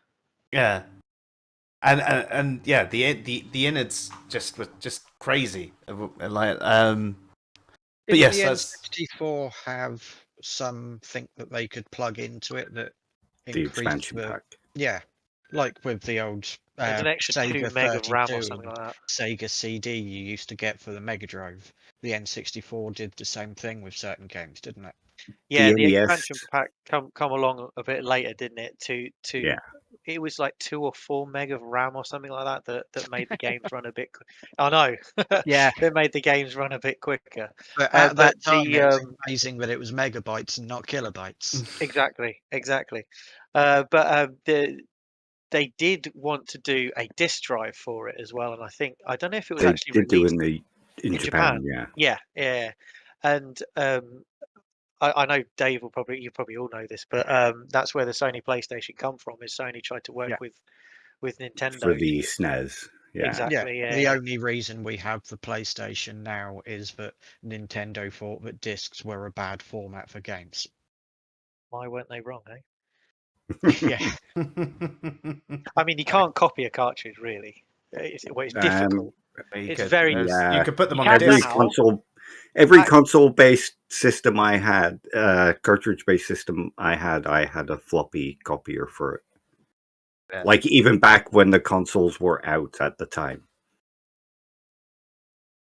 Yeah. So yeah, piracy was rampant on cartridge-based stuff. Not But, quite as yeah. much as the disc-based stuff. No. But yeah, back to the point. I think we're on piracy now. with Piracy's regards an art. to the art aspect of the games, I think it's a lot easier to look at some older games which were really utilizing that generational aspect and see that as art, whereas earlier 3D would be comparable to, say, like the earlier 2D. Looking at an Atari, you look at Pitfall and compare that to like the last games coming out on the old cartridge consoles, and the difference is immense. But there was that time where it almost seemed like a step backwards aesthetically from an artistic stand going into 3D. Yeah, and I'm going back to Monkey Island again as well. What they could do with EGA graphics. I think it was what was EGA? It was Maniac Mansion. Was 16. it EGA or that was probably even before SVGA it? was the 256 color. VGA was the 256 when like I think Monkey Island was on VGA as well as Yeah. the Indiana Jones game. But what they could do with some of the backgrounds they created, just it was almost like just pixels that they changed different color, and it's like it was done in paint. But the atmosphere that they could get out of that that visualization at that time in what 1990 when Monkey Island came out, or 91 when the second one came out, it was really good, like amazingly good with what they had. But imagine if they'd tried to render that on polygons at the time. It's like, what was the game? Was it Space Harrier that did like the first almost polygon style 3D shooting games? No. Space Uh, Harrier was sprite scaling. It was, wasn't it? Yeah. But there was an early Starwing one. was one of the. That might be it. Yeah. Yeah. I mean, great fun. Absolutely great to play. But it was just a bunch of triangles. Yeah. So, but would we then still look at that as art? Well, we haven't It come was- to the it was- conclusion. It was a uh, technological leap forwards for sure. Revolutionary, And yeah. we all loved it. We all looked at it and thought, holy shit, things can actually be 3D. Well, this is the last point on aspects of gaming art to be considered is what this ties into, and that's the gameplay. Can the gameplay itself be considered art? So, Just one more thing before moving on to that. We're forgetting about music. yes, Yeah, I wanted to get Music to in games, especially when you think of. Did you ever use the Commodore 64? I used the VIC-20. Although we had. Do you remember the SID chip on the Commodore 64 and chiptunes? That was seen as an actual music genre in and of itself. Though on the BBC computers, I remember like in QBasic making little songs on that and stuff as well, and then like all the different MIDI files and all of that, and you're right. I mean, I think music in and of itself is a form of art, and I know there are people who will argue that electronic music shouldn't be considered art necessarily. But I think there's a lot that goes into that production, and in certain sounds that are generated. I'd say that they'd only say that because they don't like it. Yes. Yeah. Yeah. I generally that I'd agree. That's probably the case. Also, I not just music with games, sound design as a whole Yeah. yes. is a massive thing which can change Same with the the movie. complete feel Yeah. of with games, movies, the sound design. It's not just music. There's the ambient noises and the way that it's used to build tension, relieve tension, these kind of ebbs and flows of everything within what you're experiencing. I would say that is an art form as well It's in and of Yeah, itself. it is. even down to like footsteps, like when you're walking on grass sound different to when you're walking on gravel, Yeah. and it all Yeah. goes into the complete immersion of you in that game and basically living it. So before we get on to gameplay, I want to kind of take the production nature of it to whatever degrees we want to address, because I think there's some interesting stuff in here before we get into the end user experience of gameplay. For example, the intent behind the game being produced. Say, I mean, all four of us agree that video games can be art. Yeah. But I certainly wouldn't say that every video game is a piece of art. But do any of you disagree with that? Sorry, say again. I don't think I could look at every video game and say each and every one of them is a work of art or a piece of art. I mean, I suppose it depends on how you regard it. If you're thinking about it in terms of like you can look at physical art, like there's bits that I would say are really bad and I don't like, but obviously they're still considered works of art. Shall I give my justification as to Go on what then. ones I wouldn't? So I think, let's say, Ghost Shark the game. yeah, I'd play it. Evs, get on it now. God fucking damn it, I'd play it as well. But no, fucking the 813th yearly release of FIFA.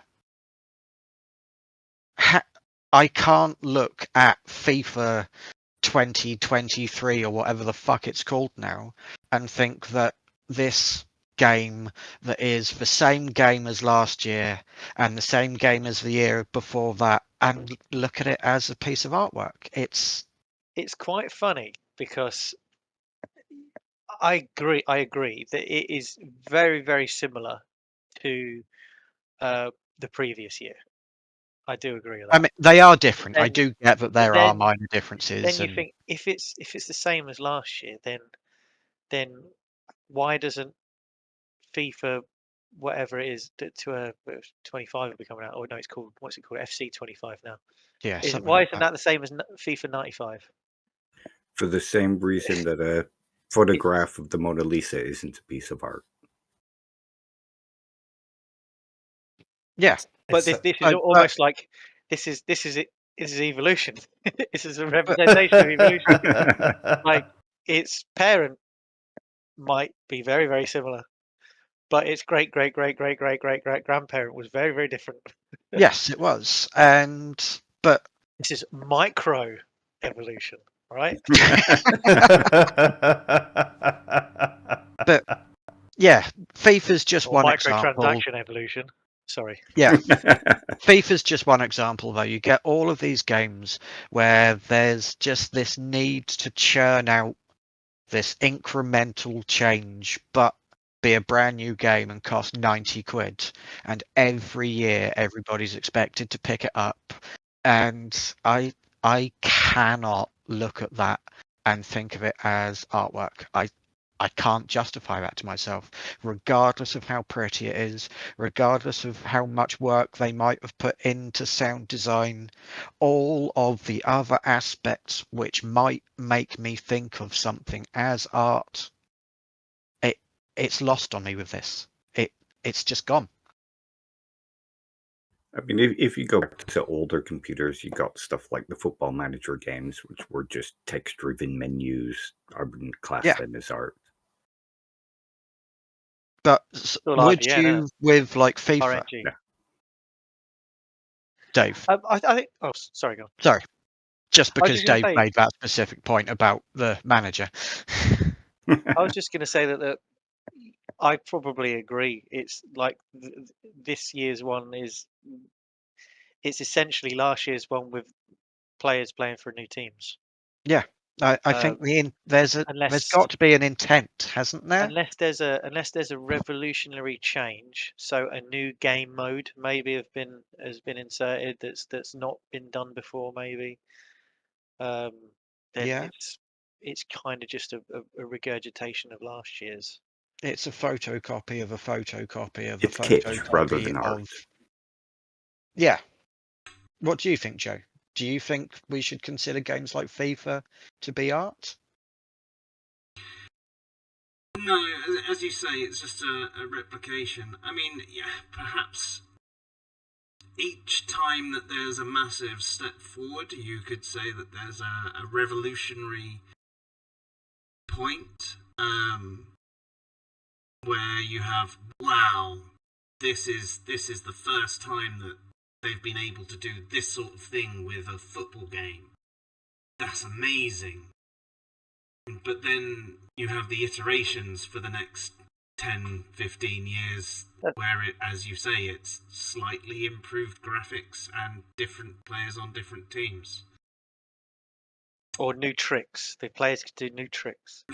Apparently next season you can pull shirts, which is new. I don't know if that's a good You thing could or do a that bad on thing. fucking FIFA Euro something or other on the fucking Mega Drive. It was the only way I ever won a game. You pressed all But with- 3 buttons at the same time and you yanked on them.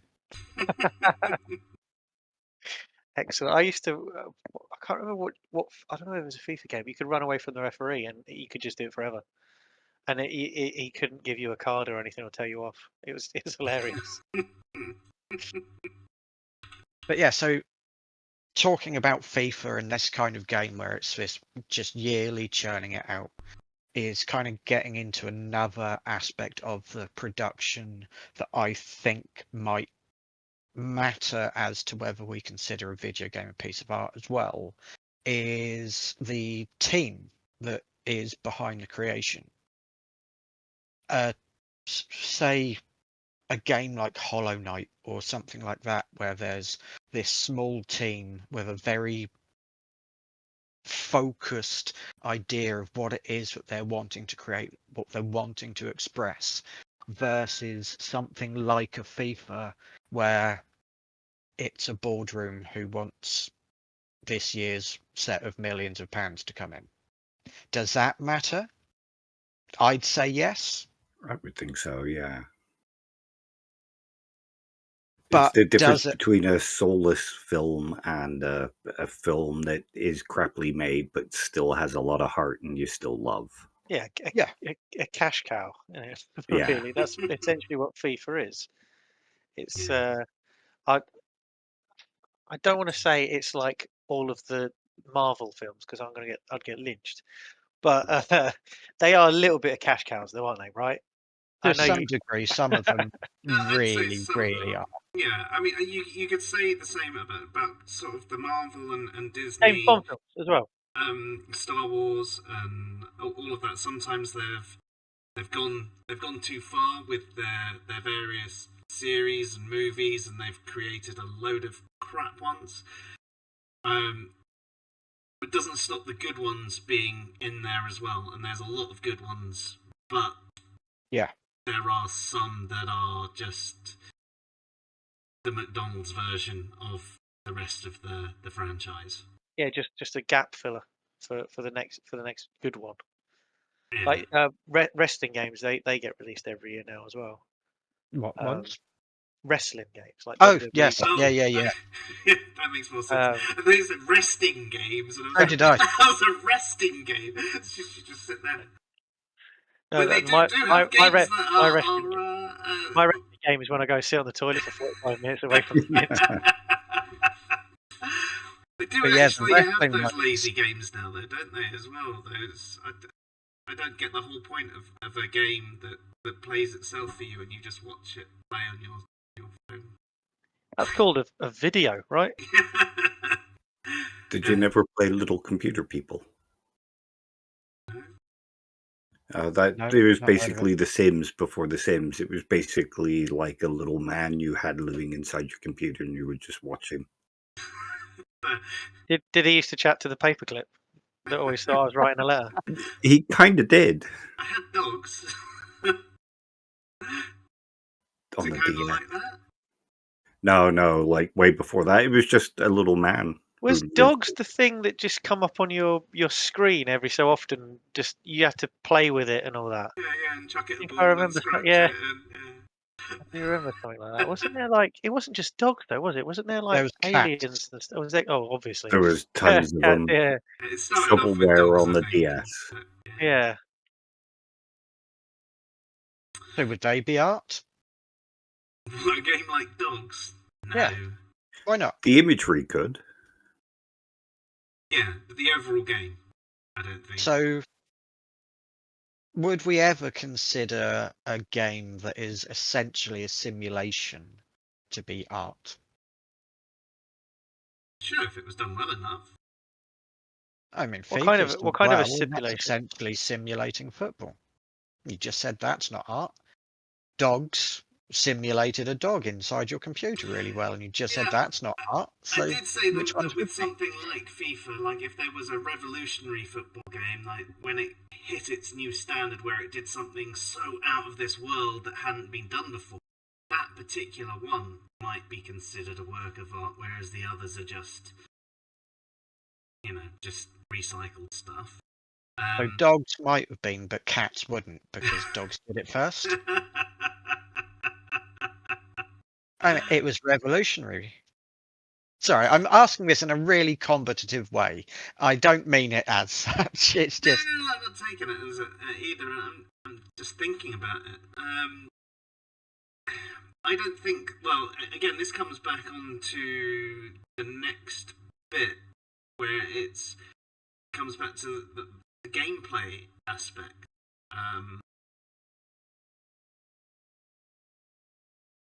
And whether we can consider the gameplay itself a work of art. Like we said, with something like dogs, perhaps you could have considered the character, as in the imagery of the character, a work of art. If it simulated a dog like so much like a real dog, you could say that was sort of a work of art in itself. But my memory of it was quite basic. It was essentially a they weren't. Tamagotchi. It was essentially I a was literally just Tamagotchi. thinking that. Yeah. Does it initiate any emotion, or was it just something you clicked on? would you have kept clicking on it if it didn't elicit some kind of emotion? Yeah, I think even you could even feel for your Tamagotchi, couldn't you? You could really you didn't want them to die, did you? There were people Mine didn't that die, held just went off to a faux farm. funerals. Sorry, what was that, Dave? There were people that held faux funerals for their Tamagotchis, so it could elicit an emotional response. Yeah.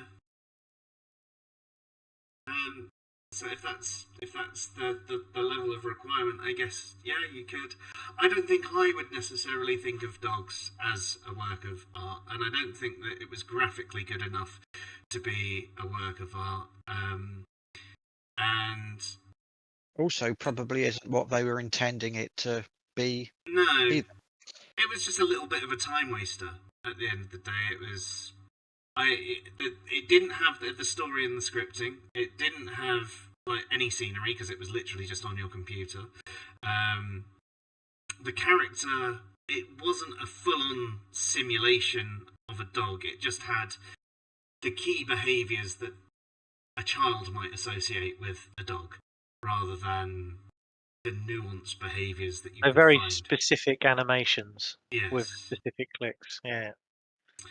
And therefore, the gameplay itself, again, it wasn't really gameplay, was it? I wouldn't even call it gameplay. It was, oh, I'm going to scratch it behind the ears, oh, I'm going to give it a snack, I'm going to tell it to sit. Yeah, loosely speaking, yeah, okay, it is gameplay, but It's like the beginning of Mario 64 where you distort his face. It's just why do you do it for? Because it's what kind of stupid face can you make? It's just funny. It's not the game, is it? It's just to mess around what you can do with then new 3D graphics. You remember the demo disc on the PlayStation 1 with the T-Rex? Anybody else play that one? no, I remember the PS1 demo disc. I don't remember a T-Rex on it though. But It was literally just a 3D model of a T-Rex, and you could make it run or walk. I'm pretty sure that was it. That is ringing bells, actually. Yeah, it's the final spoilers for a game that released on the PS5 system, but Astro's Playroom, tech demo more than a game, is actually now getting a full release. One of a few things that I've pre-ordered. But the end bosses in Astro's Playroom were the dinosaurs and such from the old PlayStation demo discs. That's amazing. It's fucking brilliant. But yeah, I love PS1 Easter eggs demo like that. disc. The amount of time that I spent just watching a T-Rex running against a black background and pressing a button so it would do a little roar or something. Artwork for a small autistic girl. That was artwork. Make the dinosaur do the thing. So, do any of you think that the gameplay itself, the Wait, experience? Wait. Please, one more thing production-wise before we get into gameplay. No. Go on. Well, fuck you then. No, because there was one game that I really wanted to bring up, and it is to do with the production of it. And I think that this very specific game, the way that they have made it, elevates it to a different level of artwork than I would consider most games to be. Okay. And it's called Scarlet Deer Inn. And the reason why I wanted to bring this up in the production aspect is because we were talking about sprites on their representation and whether they could be considered artwork in and of themselves. Mm-hmm. This is a beautiful 2D game. It's based on, I think, Romanian folklore, but it might be a different country. Made by a husband and wife team. And every single frame of animation of every single character in the game is physically embroidered. Every single animation and frame, they have embroidered the picture of it, taken a picture of that and transposed that into the game. And it is phenomenally beautiful. That's pretty impressive. Right? This game has not got nearly enough recognition. I've never heard So of it. I really needed to bring that one up in this production thing, because I think that like beyond drawing a sprite on a computer with your digital art program, actually going to the effort to design it and physically embroider it, even if it's embroidered with a machine or whatever, it raises that to such a different degree that I think it might be justifiable as a piece of artwork outside of our video games art. That's fair. That's a fair point. Yeah, I've just googled it. It's to be released on Steam to be announced. I don't know if that's how long that's been like that. But yeah, I don't know. I've seen gameplay trailers and such for it being on Switch, I believe. But yeah, I think all of the scenery and stuff is hand painted, but I'm not sure about that. But yeah, I highly recommend anybody to go and check out the videos for it, because What was it called again? Scarlet Deer Inn. Inn. Scarlet Deer Inn. Yes. Scarlet Deer Inn. Type it in now because I've already started to again. But so do we think that the production of games can raise it beyond games as artwork into something more widely recognized or more personally valued as a piece of art? I think knowing what has gone in to creating that game will give people a more of appreciation of it being a work of art. Definitely. Yeah. Yeah. Because like if you just showed me the game and I saw the game, I might think, yeah, looks pretty good. But knowing the fact that they've embroidered it, and then every movement of every character that has gone in to that game, it gives you more of an appreciation for it. Anything to add, Dave? No, that sums it up perfect. I agree. So the level of artwork that it is on its own right stays the same, but the level of appreciation that we get from it changes. Yeah. That comes back to sort of like the coding aspect as well, though, doesn't it? Kind of. Because I know there'll be a more limited number of people who could understand it. I mean, you could look at the pictures of the embroidery and sort of go, wow, actually they've done all of that. That's pretty phenomenal. Whereas you can't transfer why a bit of code is beautiful to a non-coder in the same way. The pool of people that have an appreciation for that aspect would be a lot smaller. Well, exactly. But it's... Are you familiar with the demo scene when it comes to computers? Like on the old Atari ST, Amiga, that kind of thing? I don't Kind of believe going back to the Rise of the Robots thing, where you look at it and you go, how the fuck did they get that out of a 32-bit computer? Yeah. That's a sort of appreciation for the code without actually seeing the code. Yeah. That seeing the code is a kind of art without actually seeing the code. That's a really good point.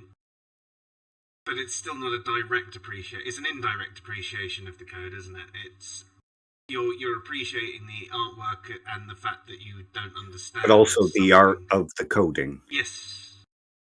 Joe wants us to be sat here like Cypher in the Matrix, just watching at a screen full of fucking neon green symbols, which were Ones and actually, zeros. which was all actually just recipes for sushi, by the way. Random tidbit of information. All of the Matrix code was sushi recipes. But is that more what you think, though? I did a kind of absurdist version of it, but you're actually there looking at the screen of coding going, oh, that bit's pretty, or that bit's good. That's it. No, it's in the same way of sort of, you know, like when you have someone, like there are times when you can, with a bit of code, you can have someone who's written this really, really overly complex script, and all of a sudden you can say, oh, look, this whole thing can be done in like these 10 lines. And you just, and sometimes it's part of the layout of how you've done it and everything as well, that it's just the simplicity, the speed, the, you know, the overall running, how much it's taxing the server, all the different aspects that go into it. You say the way that it's laid out. Yeah. Like if it's written Proper indentation. Like, yes, literally like decent indentation. No, I was thinking more aliasing and capitalization and all sorts of. I was thinking more along the lines of poetry, where some poems are written to shape something. Usually, back in when I was doing English, they were all phallic shape according to my teachers. This is a very phallic shape, is it, sir? Really? Thank you for that. I was thinking that Joe's just writing script as haikus. It's like, if it's not 575, it doesn't fucking count. Start again.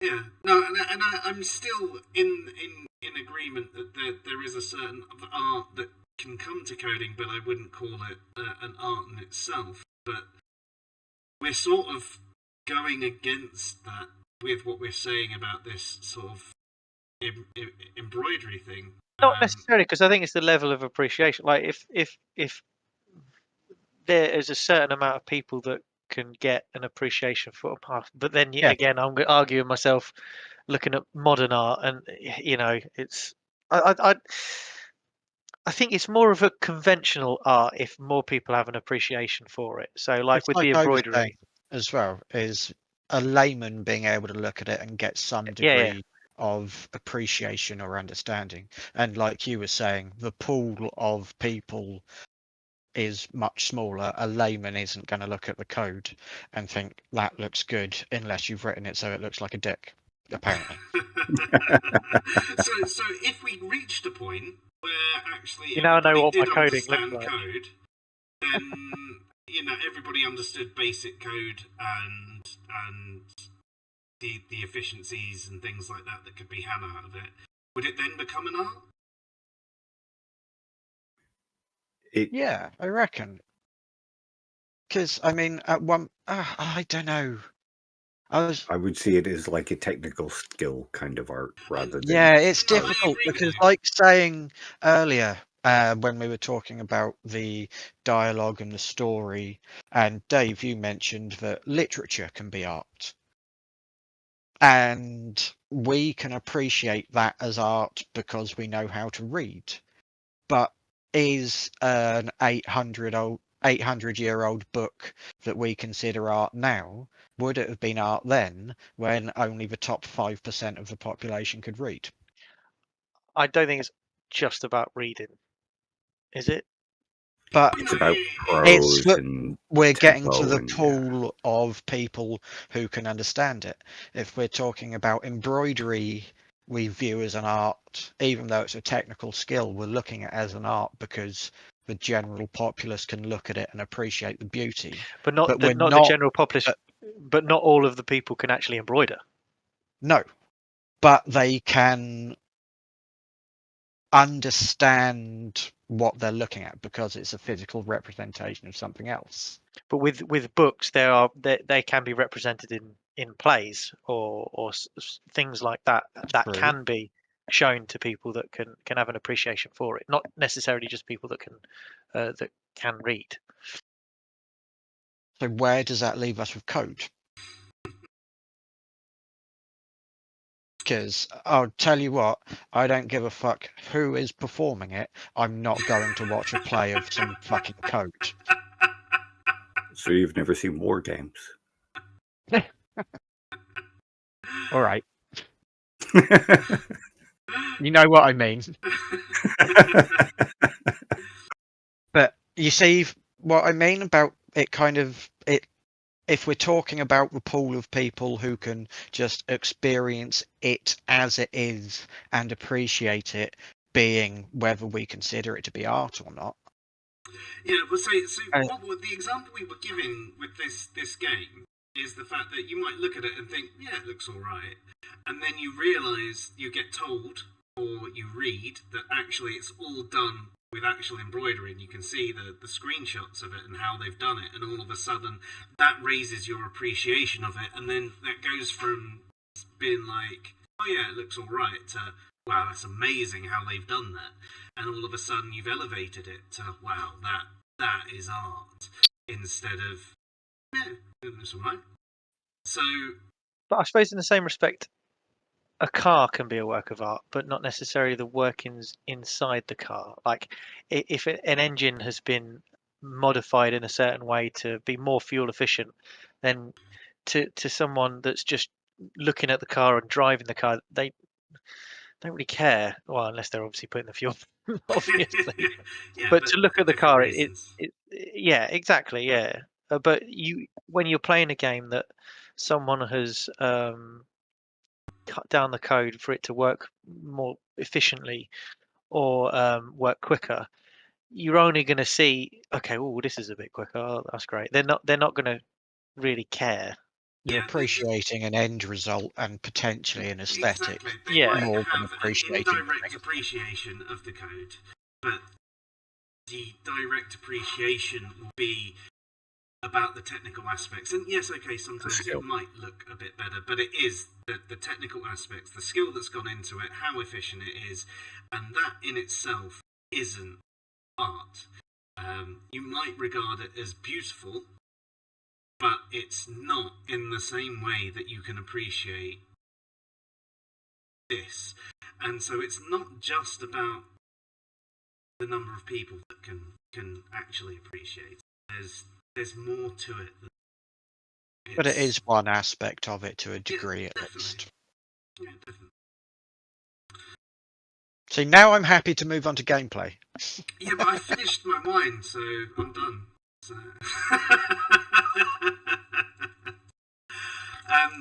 Yeah. Do you know one thing I've just realised? Well, I realised about 20 minutes ago, and it's frustrated me. This program that I'm using instead of the normal broadcasting stuff is only taking my mic into one channel. I didn't notice that when I was doing my earlier tests. Blame the coders. So, gameplay. Yeah, that's.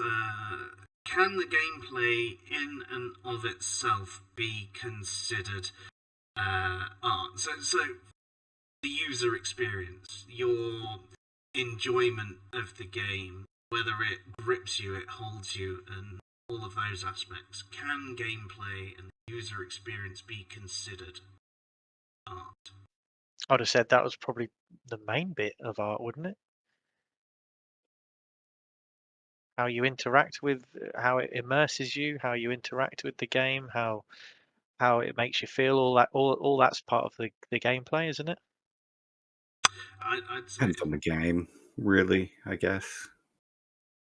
I mean, obviously, there's always an aspect of it depends. But would you say that the gameplay can be qualified? So I mean, what? Let's kind of define exactly what we mean by the gameplay.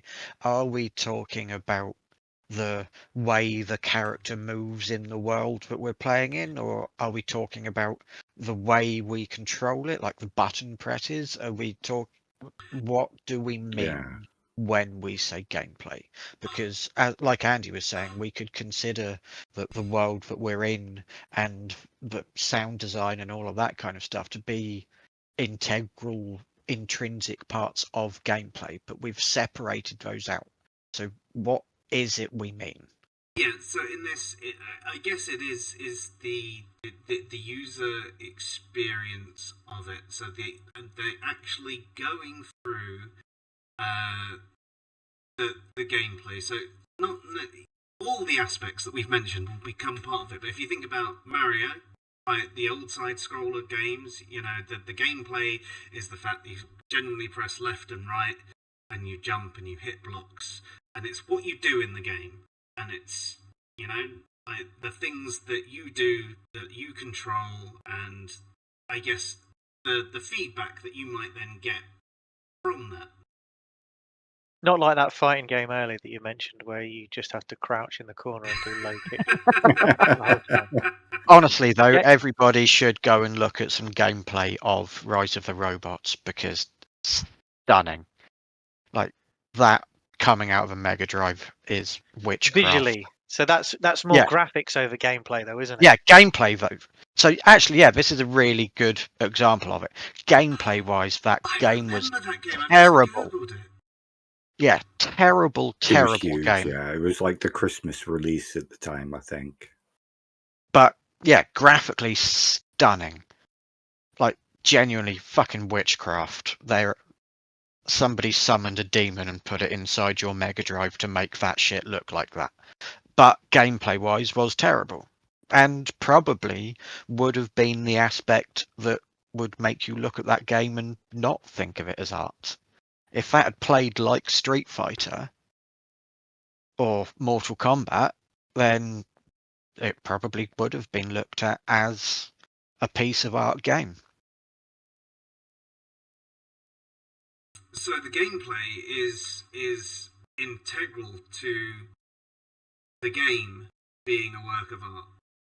I would say bad gameplay can definitely stop an otherwise good game from being what I would consider art, but I don't know if good gameplay would raise something into something I would consider as art if all the other aspects didn't meet that. So something like Tetris wouldn't be art. See, Tetris is one of these examples of a game where I argue that Tetris is one of very, very, very few perfect games. Like 10 out of 10, perfect game. Every single thing that Tetris tries to do, it does without a single fault. It is a perfect game. But no, I don't think I would consider it art. I'm happy for others to disagree with me and say that they do or give reasons why I should, but I don't think I can. It's a There's perfect aspects game, of it but that you can consider art. I mean, that you could think of perhaps the music side of it. But I don't think you'd necessarily think of the game as art. I don't think there's enough to the gameplay to be. But that's the brilliance of the gameplay. You only have to press a button to rotate the blocks. It's brilliant. The simplicity is kind of eloquent, and I guess Yeah. there And is the a sense fact of that beauty to that. it's the fact that it's one of it's probably in the top games that have ever been played. I'd say the amount of iterations of Tetris that there have been, it must be one of the games that's been played the most it's over got to be throughout up the there, world. yeah. Yeah, 100%. Dave, what do you think? Do you think there's a way we can look at Tetris and say that it's art as opposed to just a great Just example of what it squares. is? Just squares. That's all it is. You just rotate. Suppose cubism. Yeah, there you go. I see gameplay more as a sort of technical side when it comes. There's an art to creating a good game and an art to making a game very playable, but I'm not sure that the gameplay itself could be art. Like Tetris could be the most perfect game, but still not. It's the skill that's made it art. It's when you look at something like a Jackie Chan film, you have the martial arts, and he's very funny. There's an art to that, but it's not art itself. The comedy might be art, but the execution is an art rather than art itself, if that makes any sense. So could you watch a video of somebody who is just incredible at Tetris, and that video of them playing Tetris is art, but the game itself isn't? See, I wouldn't consider them playing the game art. I would consider them having an art for the game. Yep. Yeah, that would be a skill. But then, could there be a game which is perhaps more complex, more involved, more? If you think whether you like an MMO or not, if I think back to something like EverQuest and how involved it was, and how everything that you did, you had to skill up, and when you got a new spell, if you didn't have the right kind of skill in that kind of magic, whether it was like conjuring or something like that, then you'd have to practice and practice because your spell would fizzle. And the more you practiced, then the faster you could cast that spell. Then you'd get the version 2 of that spell 10 levels later, and your skill still wouldn't be high enough for that one, so you'd start fizzling again, and you'd have to work at it. And it was for everything. There was ones for like running and swimming and fishing, and because it was so involved, I would say that there was an art to the gameplay. But the gameplay itself isn't art. Like, think of going back to ballet now. The people performing the ballet have an art, but the expression that comes from the movement that's painted through the actual choreographer, that's the art. So, gameplay wise, so with the ballet analogy, we could look at a stage where we're sat in the audience and somebody can move from stage left to stage right, and they can do it by walking across just like one of us forward, or they can do it with all the beauty and grace of a ballerina. Speak for With yourself. the choreography. I'm saying they could, not I could. Fuck that noise. You I'm said all all 4 of over. us. No, I said that they could walk across like all 4 of us would, or they could move across with the grace and beauty of a ballerina. But so one way of doing that would be an art, whereas the other wouldn't. So could we This is the apply that? distinction, though, Yeah, there could we with apply an that with art. gameplay as well?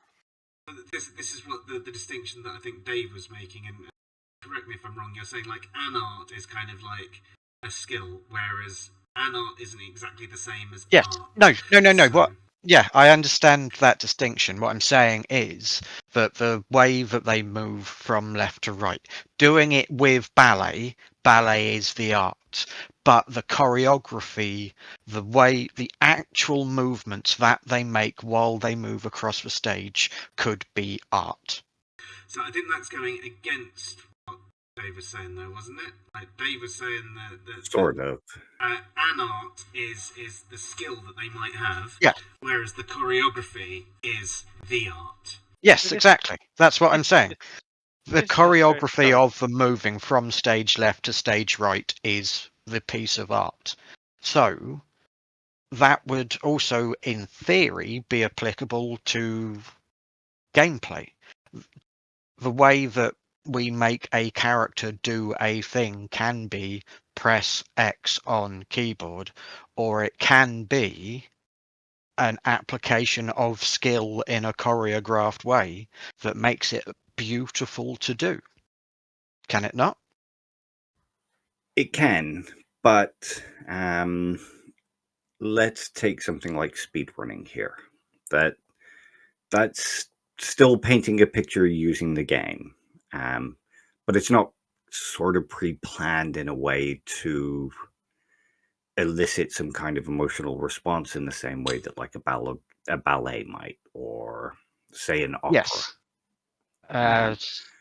The opera singer has an art of using her voice, but the art is the actual painting of the scene and everything Yep. like that. But a So speedrunner is a person who is playing the game. What I mean is the way that the control of the game is designed. The way that, so like take motion controls instead of tapping a button, or some other variation where the way you do the thing is designed is a choreographed application of a skill. Okay, yeah, I see what you mean. I suppose you could in something like that. Like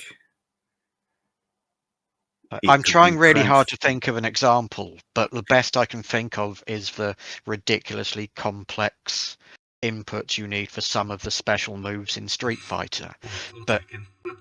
or Tekken. But you see where I'm trying to get to now, yeah? Yeah. I still wouldn't consider that art myself.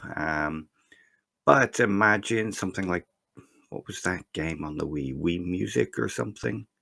where you had the motion control and you used it like Conductor's conductor's baton kind of baton. thing. Yeah. Yeah.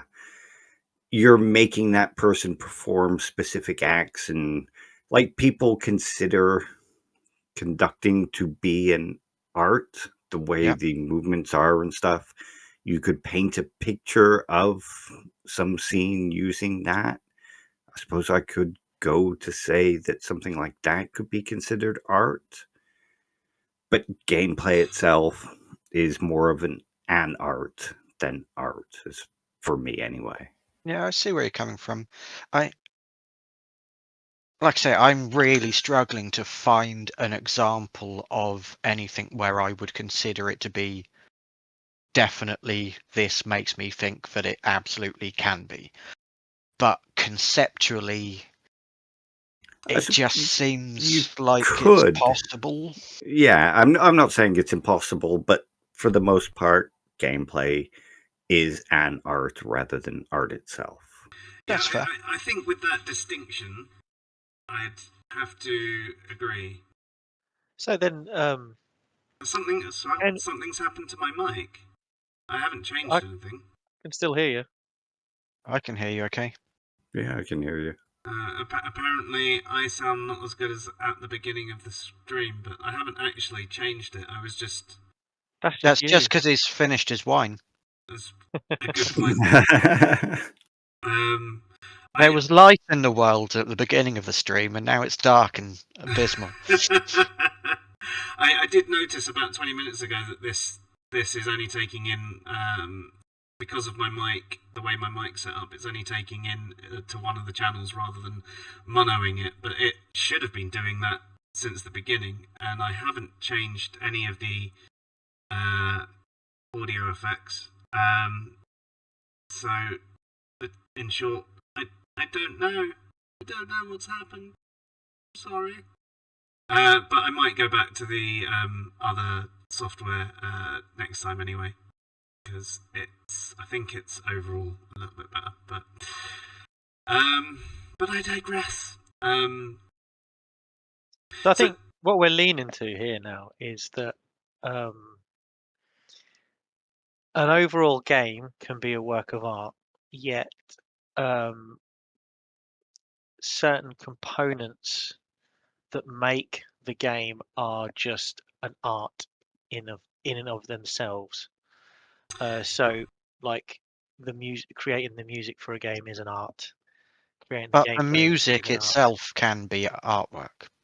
Yeah. Yes, and I so agree, can the yeah. scenery, and so can the characters, and the story itself. But coders can. Yeah, the coding Go can on. be an art, but it's not art. Whereas the music and scenery and all of that can be art. Are we kind of getting back again to the pool of people who can experience a thing in its own right and appreciate it? I don't think Like so. the gameplay, like although we're all experiencing the buttons that we press and the way that the character interacts with the world, we don't really, as a whole, have much of an appreciation of the technical aspects behind that. With the coding, we can appreciate the end result of it all, but most of us don't have an appreciation for the technical aspects of that.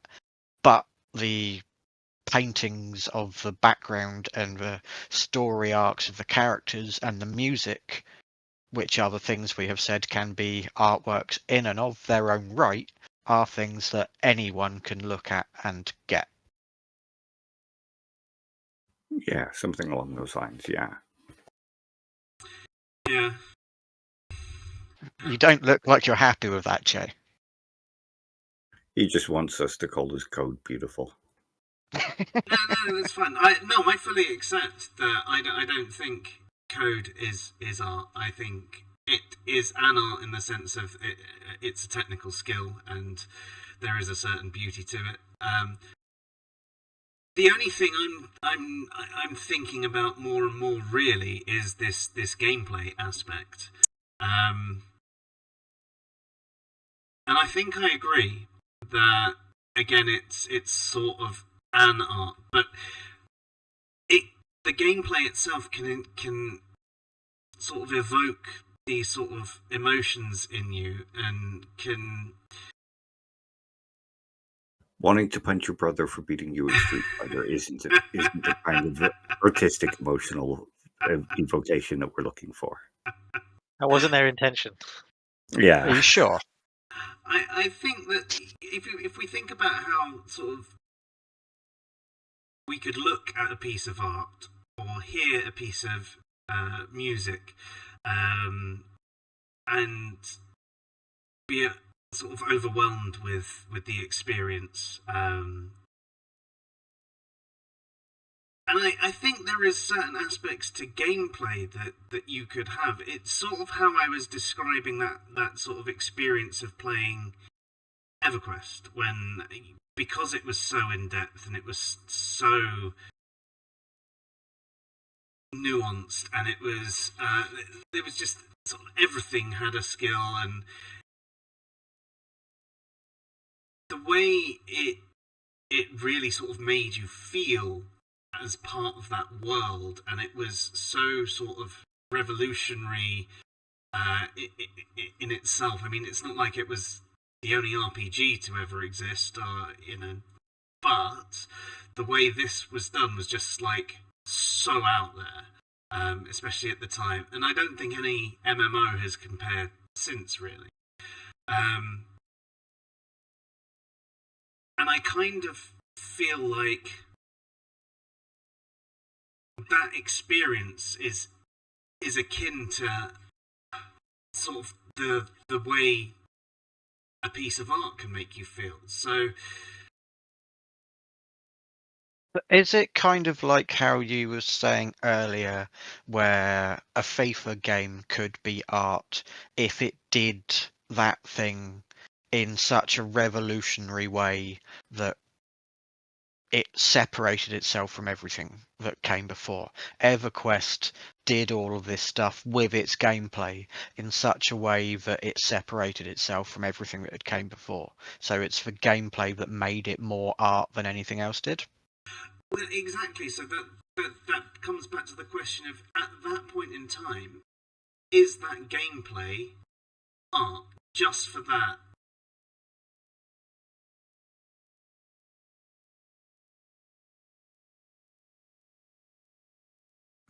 I wouldn't consider it so, but I can see where you're coming from.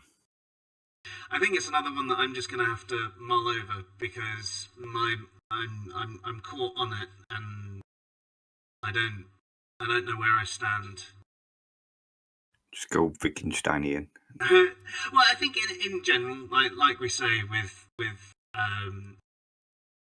most of it, the gameplay can be an art, especially with how someone has a certain skill of playing a game. When you think about things like speed running and things like that, but I'm sort of thinking about it more like from the other end of that particular the bit of gameplay, and what it makes you feel, and that side of things. And yeah, I don't know. I'd probably go with what you're saying on the gameplay side of things. I think we know that there's clear bits where there's definitely art in the games, in the sense that the characters can be art, the scenes can be the art, the story, and the scripting, and all of that stuff, the music, they are all art.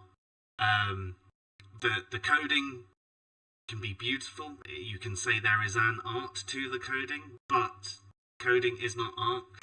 Gameplay, the experience of the user,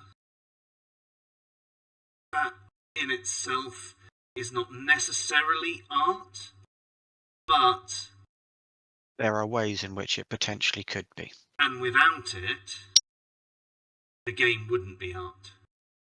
Yeah. And the fact that the gameplay can be, the experience can be so involved, that is potentially what makes the game art in itself. Yeah, the gameplay has to be one of the top parts of the list for a game to be appreciated? I would say the top one. Yeah. I think there are ways that we can look at a game and think of it as a piece of art, even Yeah. without necessarily ever playing it and experiencing that gameplay. For example, the Scarlet Deer Inn.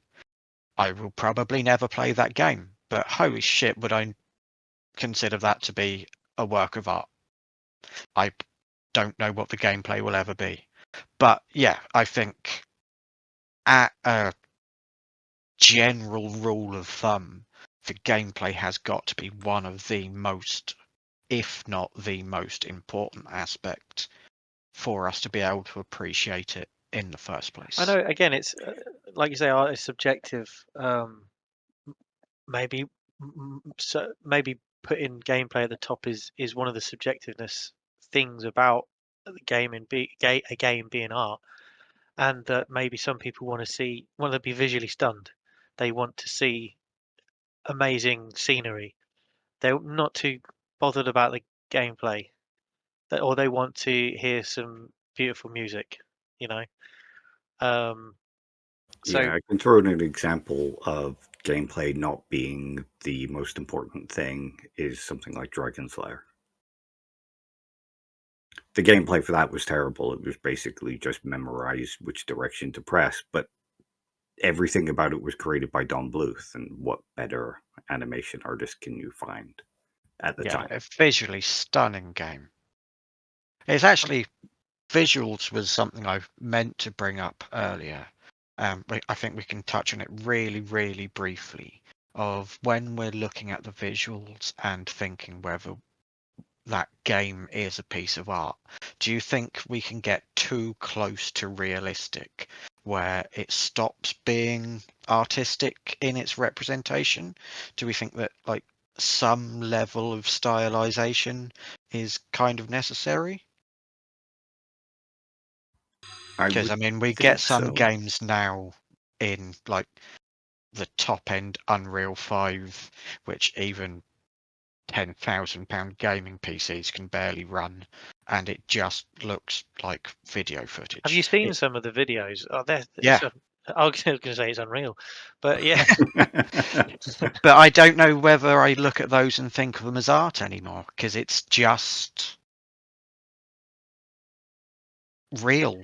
I know it's definitely not. an The art to realism. composition, Sorry, Yeah. Dave. yeah, the composition, the lighting, all that will play a part into whether it will be considered art. Yeah, fair. Sort of like a film. A film is photorealistic, but we take into consideration how a scene is lit and how it's composed, and Yep. That's yeah, valid point. I mean, it's all created. It's not actually pictures, implemented into a gaming engine. It's actually That's Some of something them. I'd say that there's an art to the skill of making something look so realistic. Look at the people who do those pencil drawings. They look like a photo, and they look exactly like the photo, but they are so much more beautiful than the photo because you have the knowledge of it being done with a pencil. Yep. Variety of pencils. And I think there's that element to the visuals as well. You know, they may look as real as you or I. So, kind of fuzzy.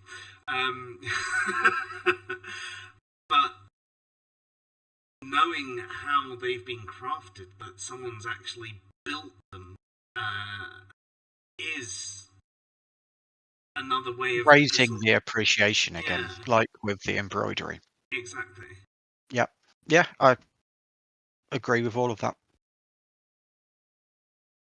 I think it's interesting as well that if you say art to someone, just the word art, they're likely going to think of either a painting or a picture, Yep. or Neil Buchanan.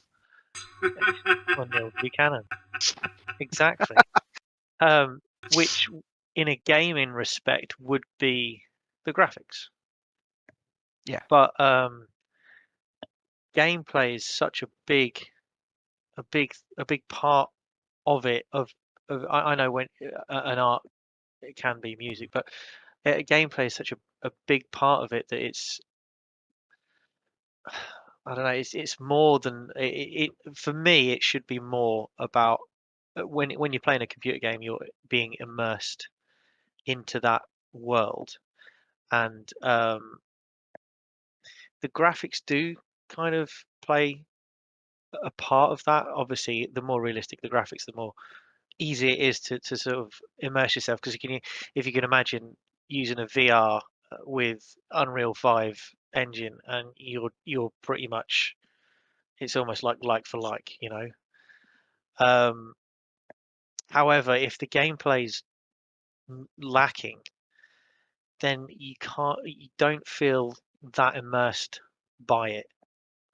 And you'd appreciate the art that's in there in the physical sort of course, but the aesthetic game, sort of thing. But the game, considering the game as a piece of art, I think gameplay is obviously, for me, the most important thing. And I think the sales of we mentioned biggest, like this, how much selling the games are, and the biggest selling computer game is Minecraft of all time.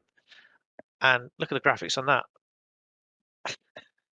You know, it's all to do. I mean, it's a sandbox, obviously, but it's all to do with how you interact with it, and it's, you know, it's but would just you regard Minecraft as a work of art? interesting. It has a definite artistic style. I don't think I would. I don't think I would either. I can't think of any particular reason why I shouldn't, but I don't think I would. Is it a work of art? I mean, it's a genius fucking game. It's The things brilliant, yeah. that people can build in it. I think Like, they you can can be a work build of art. you can You build can a probably- working computer inside of Minecraft out of the That's fucking insane. stuff. It's ridiculous.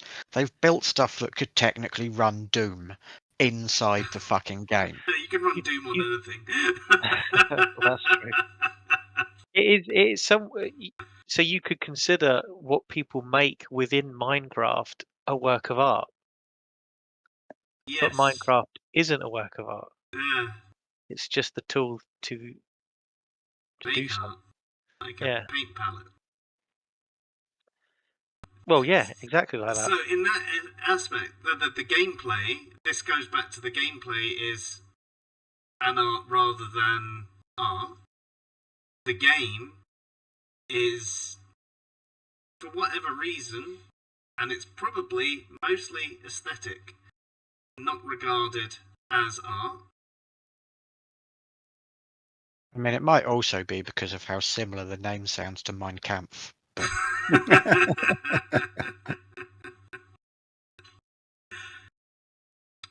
And now we've just Probably been not. flagged. yeah, it's lucky that we're not a big enough channel to be monetized. Otherwise, you'd never let me come on streams. I wouldn't care. I'd be happy to use the monetization to have a good conversation. Yeah, it's interesting, isn't it? So, but maybe as well with Minecraft, again, the gameplay, even though what you can do with it is very creative and amazing, and you can create works of art within it, the gameplay is still quite basic. So again, perhaps there has to be a certain level of complexity to the gameplay itself. It's basic, but it works. Of course, But it's again, like Tetris is basic, like but Tetris. it's amazing. Which, by the know? way, I've had a look. Tetris is the third highest selling computer game of all time, behind Minecraft and Grand Theft Auto 5. I was expecting Pokemon Go to be on there. Pokemon Go was free, wasn't it?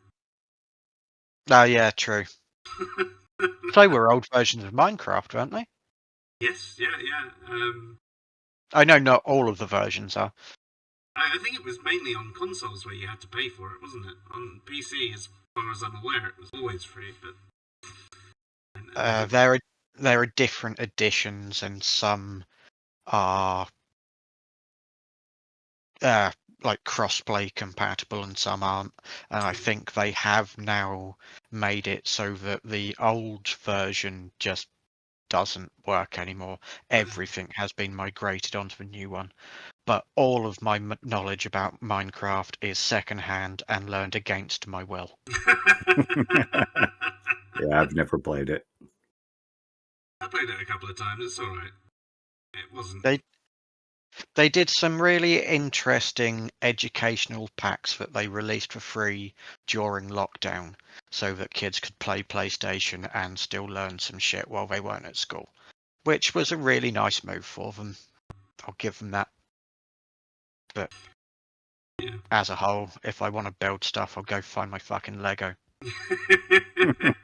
Yeah. I mean, that's space essentially and what I money. see it as. It's like an electronic version of Lego. Yeah. It's what I've always Not thought. quite and as fun. Yeah. Somehow. it seems really reductive, but it's just exactly what my brain labels it as.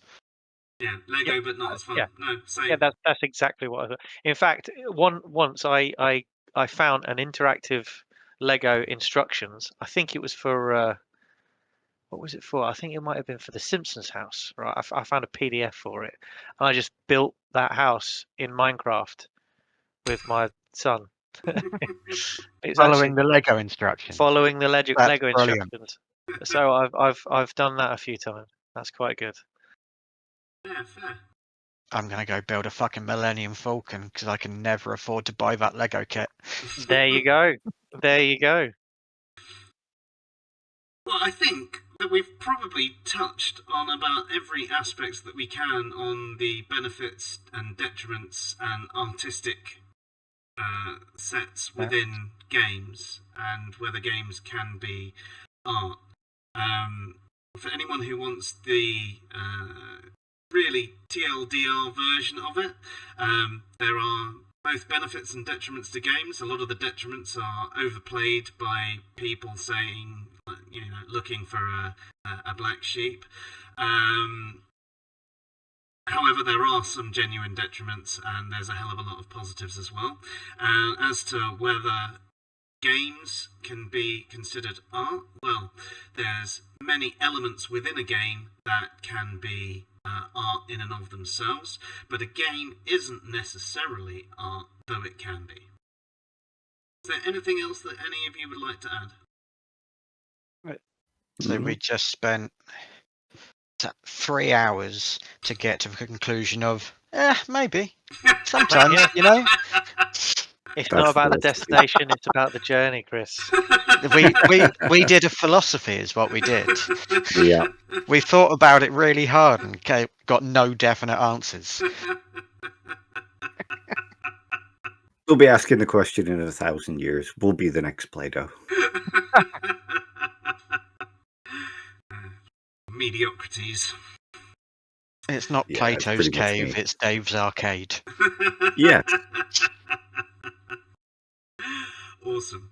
Well, thank you, all of you, for being here.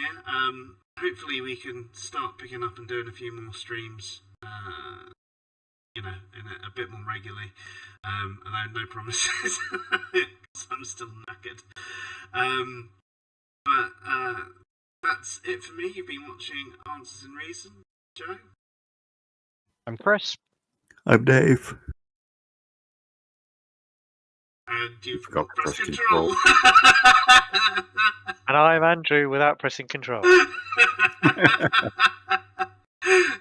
you for watching. Have a good night all. Good night, all.